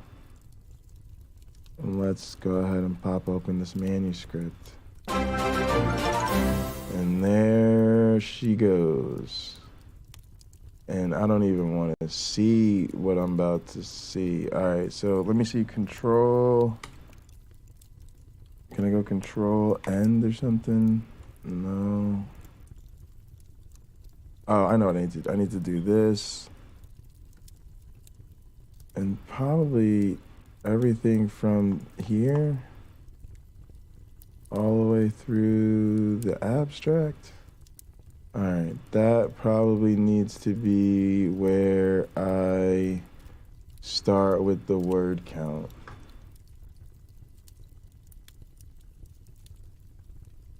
Heist. Going 2 million. All right, let's see. I'm all right. We're looking good, y'all. The document is, the selection's 10,000 words, and the document itself is 12,000, and I think 12,000 is what it said it wanted. Oh, we will be feeling all types of good this weekend if we're that close to the word limit. Because we kind of like the manuscript. The manuscript's been revised like 3 times already, and so myself and the authors like the manuscript. We didn't like the reviewers' response to the manuscript. We think we've made some improvements to it. I'm gonna try to make some more improvements to it. That's just the nature of the beast.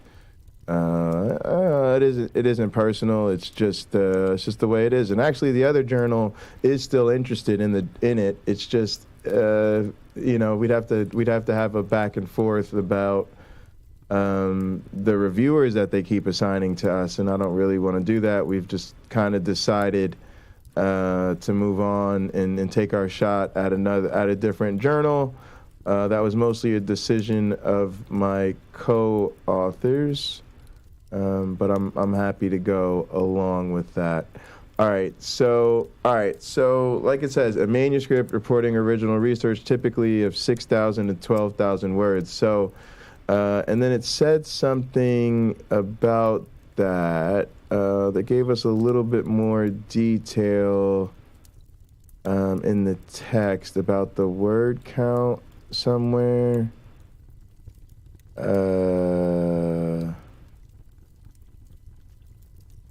I want to find that particular detail again, because that'll be very important.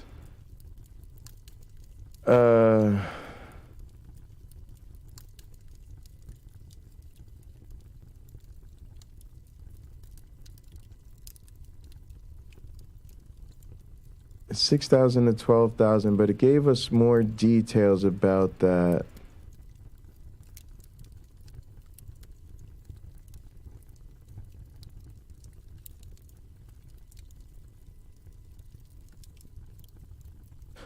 I don't think we'll have to make a ton of changes to this.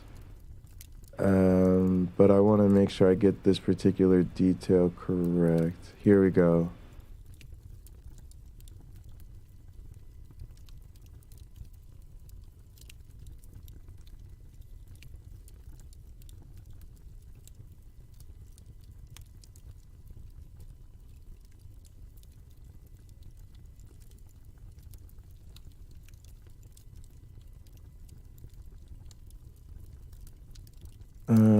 No, maybe there wasn't more details.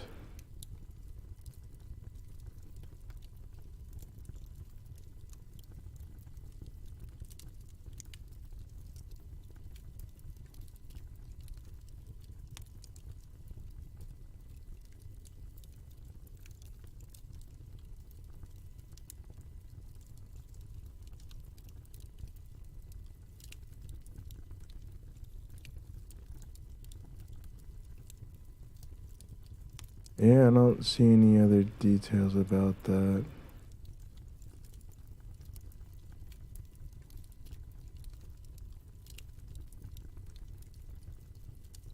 All right, I'm gonna go ahead and say, actually, we're so close, I'm sure it would be fine. Like, I'm sure we'd probably be, because the selection, yeah, I think that's gonna be the word count. I'll double check, but I'm pretty sure they're not gonna count the title page against the word count, and I'm also pretty sure they're not going to count the figures and captions at the end here against the word count, the supporting information, because technically that's going to be in the supplemental anyway. So I think they're going to count what I've selected here, which is from the end of the citations, well, sorry, I should say from the start of the abstract, the beginning of the abstract. See, I'm actually including the author summary in here. The author summary will probably be separate. Matter of fact, they don't even say anything about an author summary. That was sort of, yeah, so I think we'll be fine too, especially if we get rid of the author summary. Let me see. They didn't say anything about an author summary. Initial submissions, revised submissions, reviewer response, yeah. Cover page. Upon acceptance, yeah, I don't even know that you need a title page in your initial submission. Each author's title, name, affiliation, and address, email address, and Twitter, optional Twitter handle. We have most of that. I'm gonna have to clean up some of these details. Matter of fact, that's a great thing for me to work on right now, to get this in like actual format for them. This makes sense! This makes sense, baby! Yeah, let's go ahead and get this thing submitted. Let's make our life easier. And then I'll be going through this with y'all. We'll be diving into this manuscript. This is like the initial. I want to say it's like the main. It's like the main paper of the primary experiment I did for my dissertation. So I should be very excited about this. I always think I've been working on this project for quite some time, but this is, hey, it's the thing that brought me to the dance. It's heavily influenced. It's like an updated version, actually, of my current advisor's work, right? So you see that here. You guys have heard me talk about working with Mike Travisano, right? My dissertation research, right, is a modified version of Mike Travisano's research, and Mike Travisano is my current postdoctoral mentor, right? And he and I both graduated from the lab of Richard Lenski. So you hear Richard Lenski's name come up a lot in the community. The creationists like to target Rich Lenski because the experimental evolution that he did is really a stone in the shoe of the intelligent design creationist because of its, clear and compelling evidence of, Darwinian evolution in a lab. And, Charles Afria is the guy who actually wrote Evita, right? So I always say when they insult Charles Afria, they're insulting my mentors and my colleagues, right? So they're my co-authors on this chapter, right? And so then I'm fortunate enough to graduate from Rich's lab and then go to Mike's lab. So we'll be talking a lot about all of that as we get working on this manuscript. All right, now let's do something really, really crazy, which is save this, save it. What format did I use? Yeah, I want to keep it in docx format, ideally.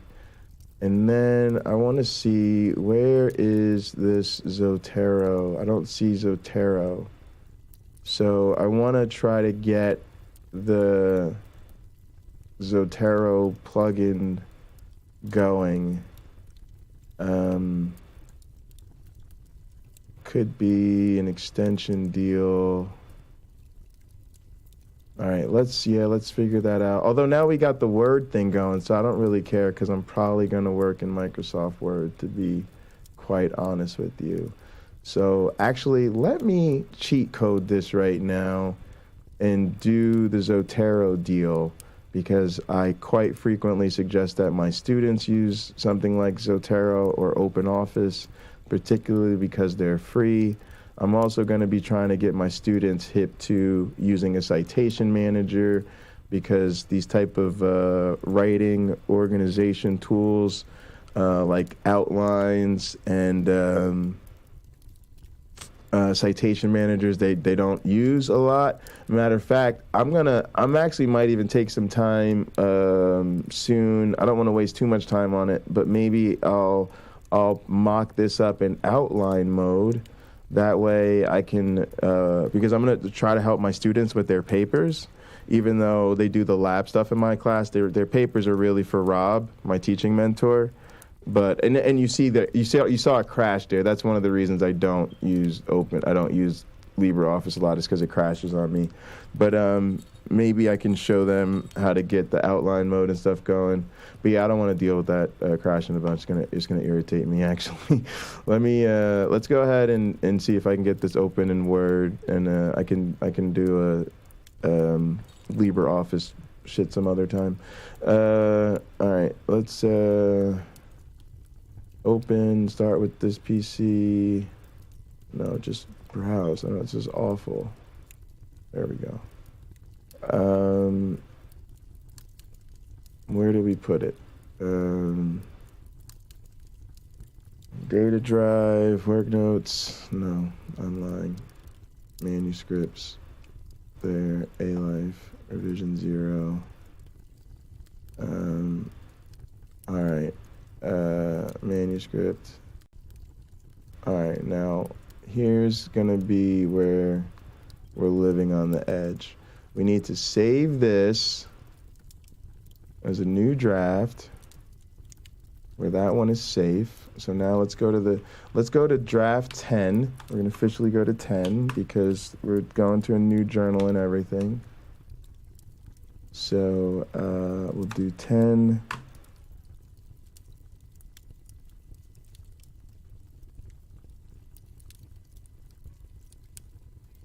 We'll do like that. We'll save. So now we've got a whole nother thing.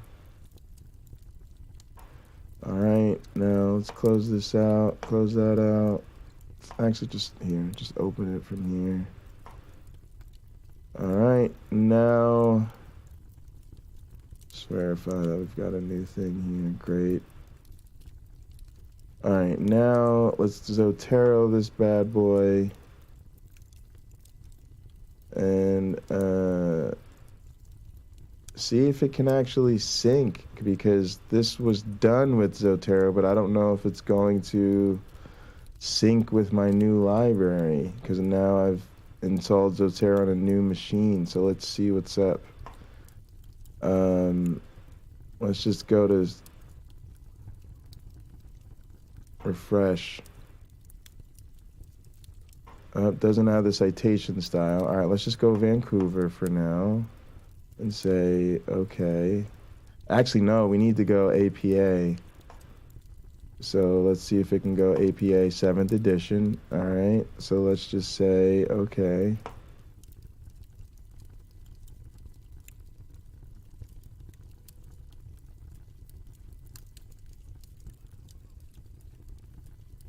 Did it do it? It looks pretty good. That looks pretty good. I don't know why the green bar is here. I kind of don't want to fuck with that green bar. That green bar got me shook. All right. We can start our SI on another page. And that's what I'll be telling them, y'all, when you get your citation manager. Nah, let me stop talking shit. Let's do a couple of things. We're going to do a couple of things, y'all. Y'all going to see me do some real dangerous shit here in a second. First, we're going to refresh it. That'll see if that list regenerates the same list. All right, we don't see any changes. All right. That's cool. Looking good. All right, now we go get real crazy. We're going to save this. We're just going to save this. All right. Say that bitch. All right, and then we're gonna do this. We're gonna get rid of all of this information, all of this, the entire bibliography. The entire fucking bibliography. We'll get rid of it. Get rid of it. You're God. You're God. No references. Bye. We're living on the edge. Oh, I'm feeling Aerosmith in my head and everything, y'all. This is crazy. Why am I doing this, y'all? Because I want to make sure it's really synced. Now, I'm not going to save. I almost saved. I'm not going to sync it. But look, now what we're going to do, we've gotten rid of it. And so now we're going to say add and edit bibliography. Because now we're going to see if it can regenerate it from scratch. Okay? And it does. All right? So that's good. That's really good. That's what we want. It's now like, okay, I got you. I regenerated your entire bibliography. Okay. Beautiful, beautiful, beautiful, beautiful, beautiful, beautiful. Beautiful. It's a lot of citations. And you see now, and this is what I be telling my students about using a citation manager, y'all. This is serious academic work that you're watching. You are watching how the scientific sausage is fucking made. I promise you that 100%. Might be boring you to tears, but that science you love, this is how it gets done. Don't call my phone. You don't know me like that. Who the fuck is this Scam Likely? I'll fuck you up, Scam Likely. I'm out here working on a manuscript. Trying to get this paper, G.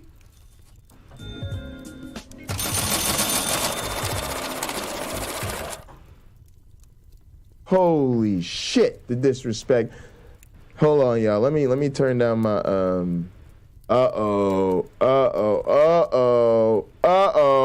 James Apperson is live. Time to totally discredit myself creatively and listen to James Apperson. Just leech off the James. Just leech off the James Apperson. What? Let me hang on a sec. I gotta turn the music down real fast. I got to turn the music down real fast, man. Bye, everybody. I don't even know where I put the. Here we go. All right. Now I can turn this back up. All right, here we go, y'all. Check this out. Check out this sound effect. Y'all gonna love this. You're gonna love this one. Look at the tree. Oh, I know you love that. I know you love that. We should make that redeemable. I know y'all like, well, when am I gonna get my own thing? I mean, this was just something we had to have. It just happens to be the name. We didn't. I mean, it's just a coincidence. Look at the tree. Look at the trees. All right, I think I'm up for a break right quick. My session is finished. Yes, congratulations, Jay. This time I'm taking me a 10-minute break since we skipped the last one. I want to see. I'm in a habit. I'm about to just keep working. Let me take my quick break. And what am I gonna do for that break? If you're asking me like, you didn't know what I was gonna do already, I mean, that's I'm kind of disappointed, because obviously what I'm about to do is incredibly predictable. Very predictable. Wait, is James done already?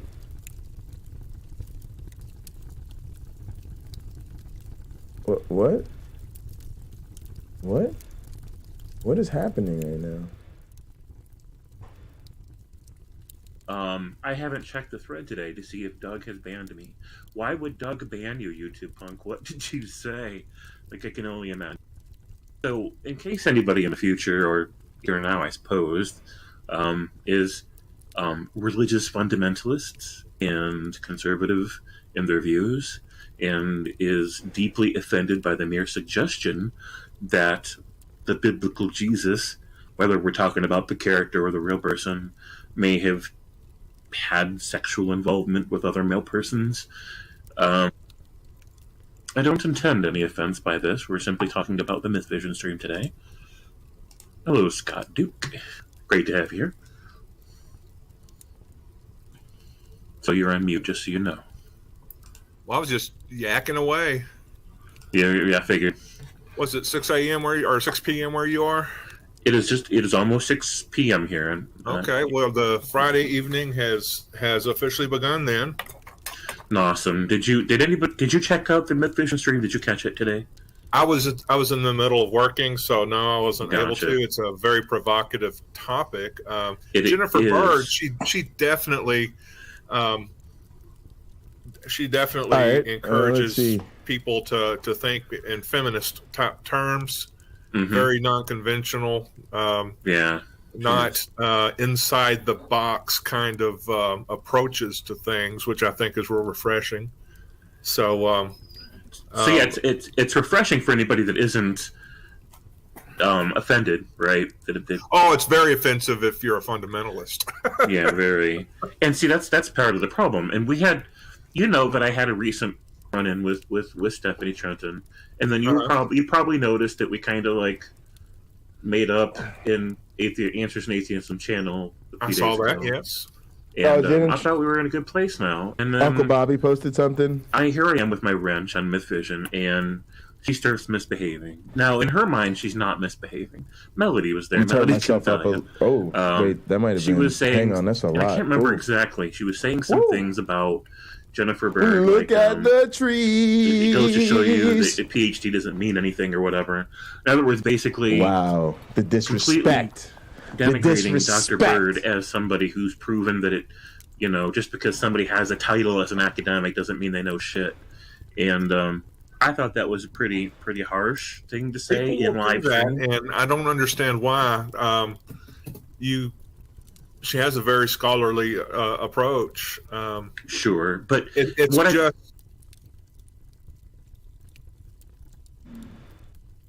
Look at the trees. I gotta go to the other screen. Look at the screens.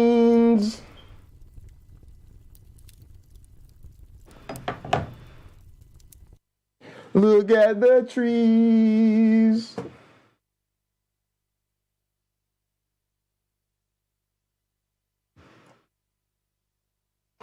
I gotta turn that camera off. Turn it off! Oh no, wait, that's the wrong camera. I don't have to turn that one off. Gotta turn this one over here off. Turn it off! Look at the trees.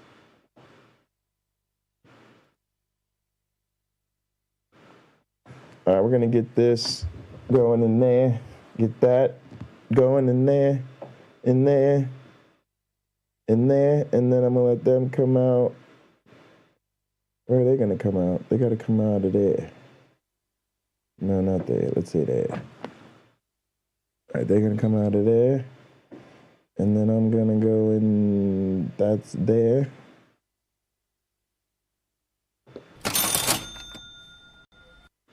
All right, the input now is gonna be, 7, 8. And the output's gonna be, no, you can't come out 7, 8. You gotta come out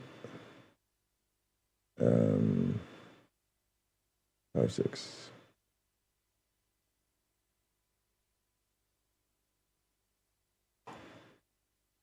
All right, and then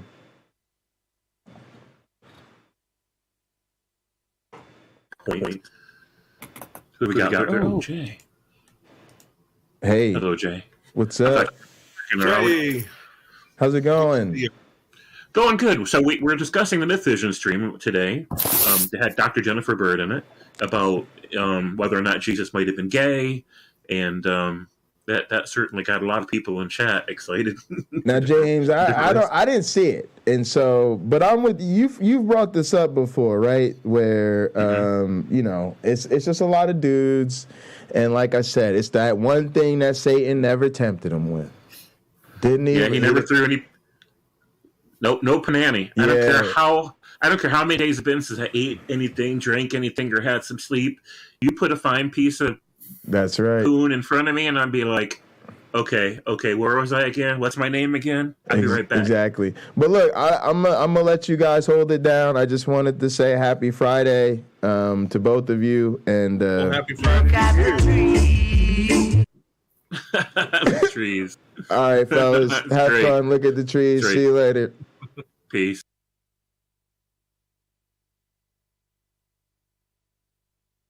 Peace. See ya. So yeah, she has this book on Amazon and other places where the title something to the effect of "Give yourself permission." I think that's the name of the book, even. And that was the overarching. Her overarching theme wasn't, "I'm sure Jesus was gay." Her overarching theme was, "Give yourself permission to read it without bias as best you're able to, and see where that takes you." And it was really about owning your own journey, including the journey of reading books, because that is a journey. When you read a book, that's a journey that you're going on. And give yourself permission to own that journey for yourself. If you walk you're going in with a lot of background assumptions that you're not even aware of. Right. And that's the important thing to realize is you have to be aware of what comes from 20th and 21st century ideas of masculinity, of what is sacred, of what it means to be a member of a group that's primarily male. And so it's not as easy as it seems. And I understand a lot of people have biases of strong religious nature as well. But, there's a lot of Christians in the world, more and more every day, whom have no problem with homosexuality or bisexuality or pansexuality, fluid sexuality. They're fine with all those things, right? And so there's this ever-diminishing pocket of, I guess I don't want to call them extremists, I'll just call them conservative traditionalists that hold to these rigid ideas about sexuality. So if somebody wanted to suggest to them that Jesus was straight, but managed to struggle against the temptation to partake of women, then they might be okay with that, right? Because he did struggle with different temptations. But if you say that he struggled with gayness, or he accepted gayness, or any gayness, or anything outside the straight paradigm, you can even say he's asexual. They're fine with that, even though technically asexual puts him in the queer spectrum. They just don't say anything about him liking dudes, but there's less and less of those, right? There's more and more Christians that are cool with it. And I was talking to Derek about this. This is one of the things that Derek's in the side chat, by the way. Oh, he is? Yeah, why don't you throw the link out there again? Maybe he can hop in with us, and we can. But he might virtual girls chat. I know those sexy bots are always trying to catch up with me. They're probably very sexy bots. Like if I met them in person, they probably have big giant metal booties and everything. I'm a sexy bot. Sorry. But oh no, here we go again. Yeah, if somebody could smash that bot for me, that'd be awesome. YouTube got it. Awesome. Thank you, YouTube punk. So, yeah, we were talking about this earlier. That I don't go around trying to deconvert Christians, and one of the reasons I don't is the same reason that Penn Jillette. All right, y'all. My time is up. I'm gonna hop back over here and see what's up. All right, so this is gonna be running for a while still. What's best for anybody else, right? You don't know that they're gonna. You don't know they're gonna live a happier life if they deconvert into atheists. And then I'm gonna go back over to my reference. So if I have some work over here, super argument that was in Word. Unavoidable. Yeah. Like if I use this argument, it's guaranteed to deconvert anybody to atheism. But yeah, this is one of the things I've been saying to my students. Part of the real power and beauty of the citation manager is you see how easy it was for me to change citation styles. In this case, the previous style is a totally different format, but it's also numbered. Like it's numbered in order of appearance, like in order that they appear in the manuscript. This one's alphabetical. So you got to have a citation manager that's going to, link all your citations in your database. It's going to make it easy to import citations. As we come across articles we need online, we just add them to Zotero, save to Zotero with this little button here. We can put in the information that we need, edit it, clean it up, and then it'll automatically update it. And then when we get to the final state of, whatever the manuscript is, we just comb through it one time with a fine-tooth comb and clean up any little, formatting things that we don't like or whatever, and it just makes the whole process a lot easier. All right, but now we've got a freshly generated bibliography here.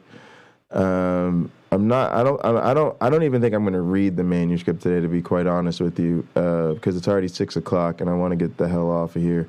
But I'm very happy with the tool chain. I'm not concerned about Microsoft Word. I think everything's good here. It will take a while to get through the manuscript. I might read through the abstract for you guys, actually. It's probably a great idea. And then we're going to let this run, so that's done. I'm actually feeling like I've actually done the shit I really wanted to do for work today, which feels awesome. And I feel like our fucking Pomodoro timer, right, has been holding it down. It's been a great way to get into this workflow here. Let me go ahead and read the abstract for you guys. We'll read the abstract, and maybe I'll even read the introduction. All right, the abstract. This is talking about Stephen Jay Gould. You hear that name come up a lot when talking about history and stuff, or when talking about evolution. But his thought experiment, there's a thought experiment, very essentialist. So here we go. Here's the abstract. Gould's thought experiment of replaying life's tape provides a conceptual framework for experiments that quantify the contributions of adaptation, chance, and history to evolutionary outcomes. Adaptation, chance, and history are the basic fundamental evolutionary mechanisms and processes. All right, using this framework, one can measure how varying the depth of history in one environment influences subsequent evolution in a new environment. Can the, quote, footprint of history, the genomic legacy of prior adaptation, grow too deep to overcome? Can this legacy constrain adaptation, even with intense selection in a new environment? We investigated these questions using digital organisms. Specifically, we evolved 10 populations from one ancestor under identical conditions. We then replayed evolution from 3 time points in each population's history, corresponding to shallow, intermediate, and deep history in 2 new environments, one similar and one dissimilar to the prior environment. We measured the contributions of adaptation, chance, and history to the among lineage variation in fitness and genome length in both new environments. In both environments, variation in genome length depended largely on history and chance, not adaptation, in other words, not natural selection, indicating weak selection. By contrast, adaptation, chance, and history all contributed to variation in fitness, which is under strong selection. Whether the depth of history affected adaptation depended crucially on the environment. When the ancestral and new environments favored overlapping traits, history was as important as adaptation to the fitness achieved in the new environment for the populations with the deepest history. However, when the ancestral and new environments favored different traits, adaptation overwhelmed even deep history.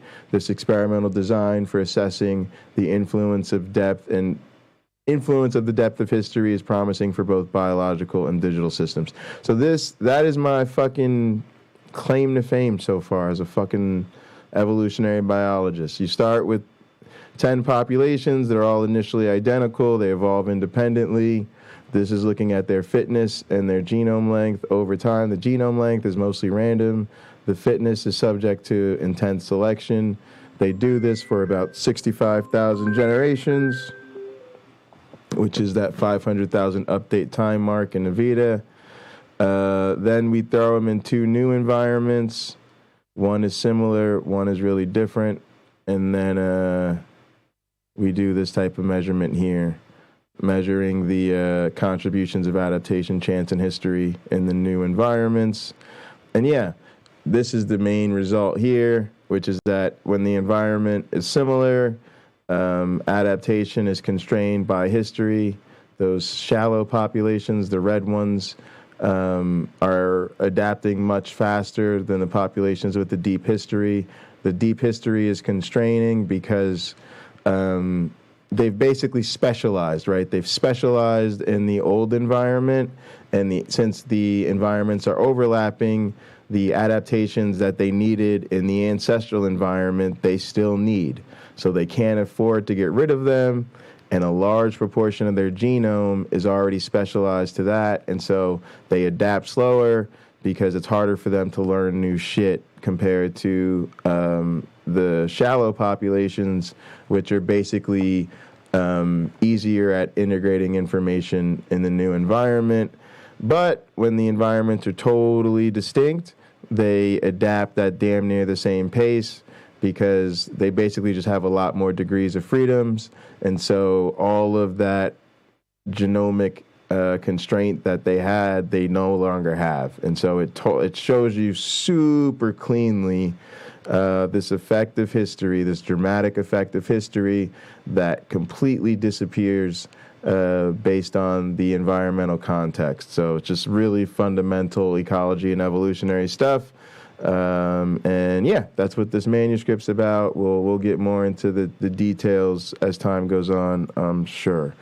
All right, so what am I doing over here with my timer? I need to set yeah, I finished a break 7 minutes ago. I just never fired off a work timer. I'll go another 25. That's fine, because I'm kind of wrapping up. So let's finalize the day. I want to actually. I'm gonna run a bigger set when these are done. I don't know what seed it's on, but how many did I run? I only ran. Damn, it should have been 12 runs. So 12 runs at 10,000. So I don't need to worry about that. All I'm going to do is pump out more conditions. And I'm not too worried about that right now. We did fine with that. We're fine over here. We regenerated our bibliography. We've got a new clean draft going. We've actually already changed. All right, we know our manuscript is within our word count target, so we're fine there. So we actually don't. My main concern is that we were going to have to dramatically shorten the manuscript. This is a long manuscript, as you can see. It'll be shortened and condensed when it's published, but in its current form, double spaced, it's a long manuscript. And so, but it's not too long. And it's been run, so this manuscript's in good shape. So in other words, I've saved probably 2 or 3 days of work, literally just because I don't have to dramatically shorten this thing. We are going to go through it though and try to see if we can clean it up and add improvements wherever we can. But I don't want to over-edit it because I know both of my co-authors are already sort of happy with the shape that it's in, and that it's already been through a couple rounds of revision, responding to the critiques under peer review. So it should be in good shape. We're also going to put it into like an outline form, but I'm not going to go too crazy worried about that. And then, all right, that's going. All right, I just started another seed, so we'll get rid of that. Let's go ahead and just save this. We'll just bookmark, save all these bookmarks. Say A Life submission.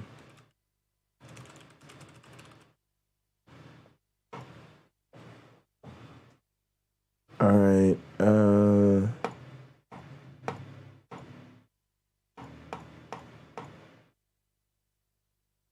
I want to keep that.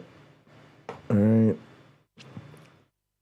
I can listen to James. I lagged out for a second. Sorry, guys. Go ahead. Keep going. Oh, Sure, you have to disengage that part of your mind, it seems like, which is easier to talk about than it is to browsers for that. Experience. But well, that's the same with meditation, right? Yeah, exactly. It leads the way for our meditation, and what it should be like. You know, that aspect sort of of meditation where you're letting thoughts just kind of pass through. You're not trying to control them, but you're not trying to fixate on them or control them. So that was actually a key shift in my acid trip. Was that prior to this radical shift in experience, I was having lots of thoughts, and more than usual, actually. And were getting so chaotic and jumbled that I had to.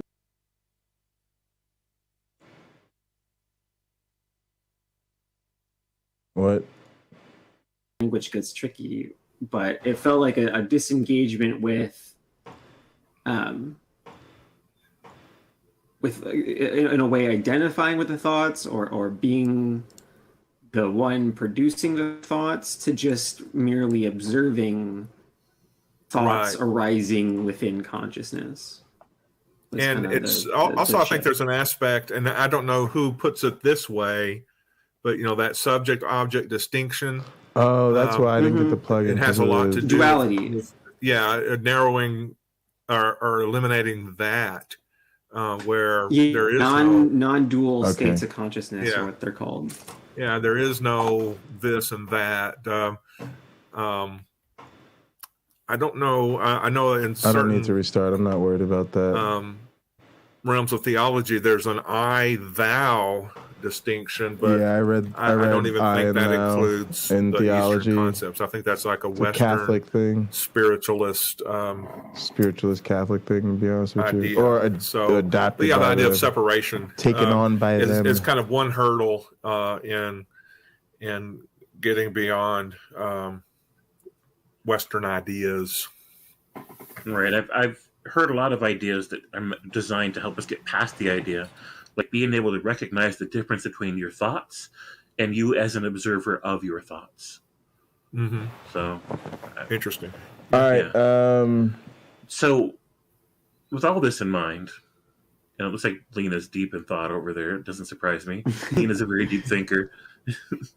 Guys, I think everybody's over at James's channel. The identity, right? It's been a big thing for me. It's one of the reasons I lost faith because I'm probably when I gonna talked about this before, the whole transporter thing, right? You get I'm on gonna. the transporter I don't know. Trek, like you're being killed and you're being I want to cloned play and cards. replaced I'm gonna by be honest with you. I want to go play that Pinochle. new clone inherited your I could stay live and play Pinochle, but I don't know. I don't know. I just want to go chill in the Pinochle lounge.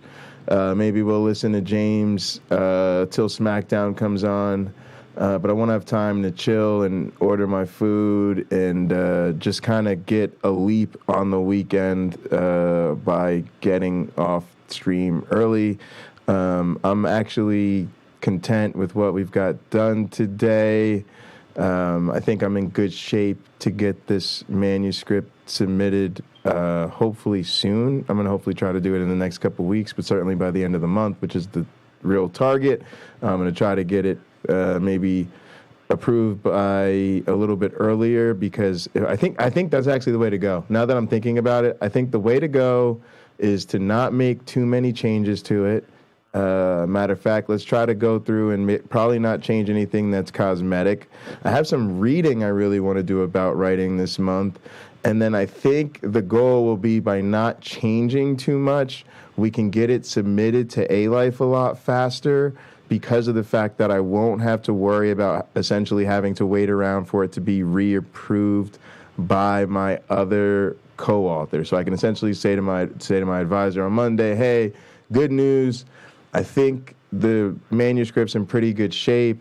I'm going to make some minor fine-tooth changes. I've got the main things that need to be changed, and then let's not change too much, because if I do that, it's just going to slow us down, because we'll have to wait around for my co-advisors who are very busy, and I think one may still be on sabbatical or something, or catching up from one. So, yeah, that will be the way I go about that. I'm trying to just get this submitted as soon as possible at this point. Like I said, it's already been through a lot. And then I just want to get it off my desk and move on to something else. Our shape mating is in good shape because I've run some small trials. We're running this bit larger one here, which is just going to be 3 times 4. Yeah, so that'll be done soon. And yeah, that's it. Thank you guys so much for watching along. We've done some real work today on MABE shading and the manuscript and midterm madness. Please catch us over the weekend. We're heading right into our weekend. And you guys need to know that tonight we will be watching SmackDown and doing commentary and having fun. I'm also just going to be playing Pinochle, hanging out, Sports Bar Lounge. So if we find a exciting game or something, we'll do that. Afterwards, we'll probably watch some Cheers, and then we'll head into our weekend movie playlist. Tomorrow, I'm not gonna be up too late though, because tomorrow at noon Eastern, I believe, I will be doing in the full on play-by-play commentary for Hangout for Crown Jewel, WWE Crown Jewel. That's right. You can watch TV with us. You can actually watch the pay-per-view with us. You just got to do it and gather. I think my dad said he's going to pop in maybe for some Pinochle at some point as well. I'll be playing Pinochle all weekend. Probably also do some gaming and gather. We're working on a lot of different games, getting different things set up. We've recently, myself and Joel, have got some controllers in, some old school controllers to get going with our gather games. Can show off mine for like mobile gaming and stuff. Our little old school controllers. Having a good time, man. So y'all got to join us and gather. Then don't forget that on Sunday, 1 p.m. Eastern, I'll be doing the Blackout live on Pocket Locker 86 channels and Gin and Truth. Gin and Truth on YouTube, as well as Robert Reed's Twitter account. So appreciate all of you guys. And then at 3:30, we'll be doing Hot Program. We'll also do some episode of Late Night Counter-Apologetics at some point this weekend. So appreciate you guys. Come get down in the Gather Town. Thank you all for watching. Thank you all for your support. There's a link to James Apperson's channel in the description, but he's live now. So please do go check out James. Like I said, I'll probably have him playing in the Pinochle Lounge and gather. Maybe I'll even call in. I could call in and kick it for a little bit. I'll be offline, though. I'll be calling in while we're hanging out and gather. So appreciate everybody. We will see it over there. Thank you for all your love and support this week. I really appreciate everybody. Cheers to Uncle Bobby. Again, he's had a huge week and really, I think, energized our whole community with his appearance on Apology. I'm so excited to be a friend of his and host shows with him and stuff. And hey, you might catch him in Gather. He likes to come through once in a while, watch some football and hang with us. So thanks, everybody. We'll see you soon. In the name of the Darwin, the Dawkins, and the Christopher Hitchens, science bless you all. Poof! Ready for takeoff? Whoa.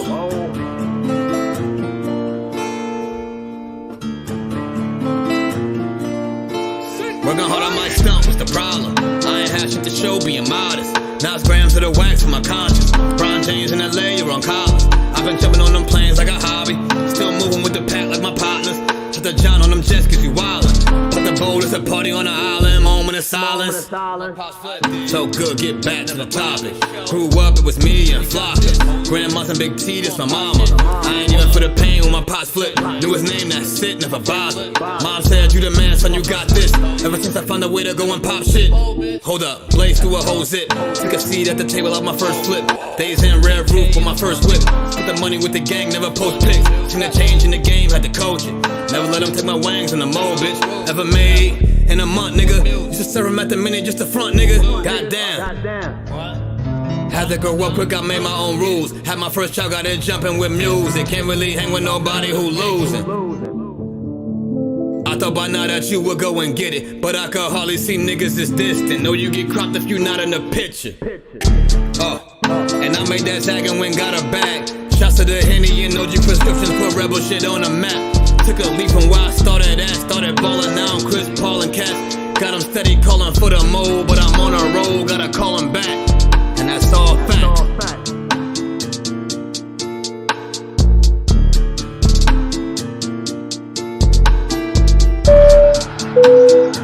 Ladies and gentlemen, welcome aboard. All carry-on items should now be stowed securely, either in an overhead bin or under the seat in front of you. All aisles, exits, and bulkhead areas should now be clear. All electronic devices should now be turned off and stowed, as they may interfere with the aircraft's navigational and communication systems. Once airborne, we'll let you know when you may use approved electronic devices, but note that some items may not be used at any time during the flight.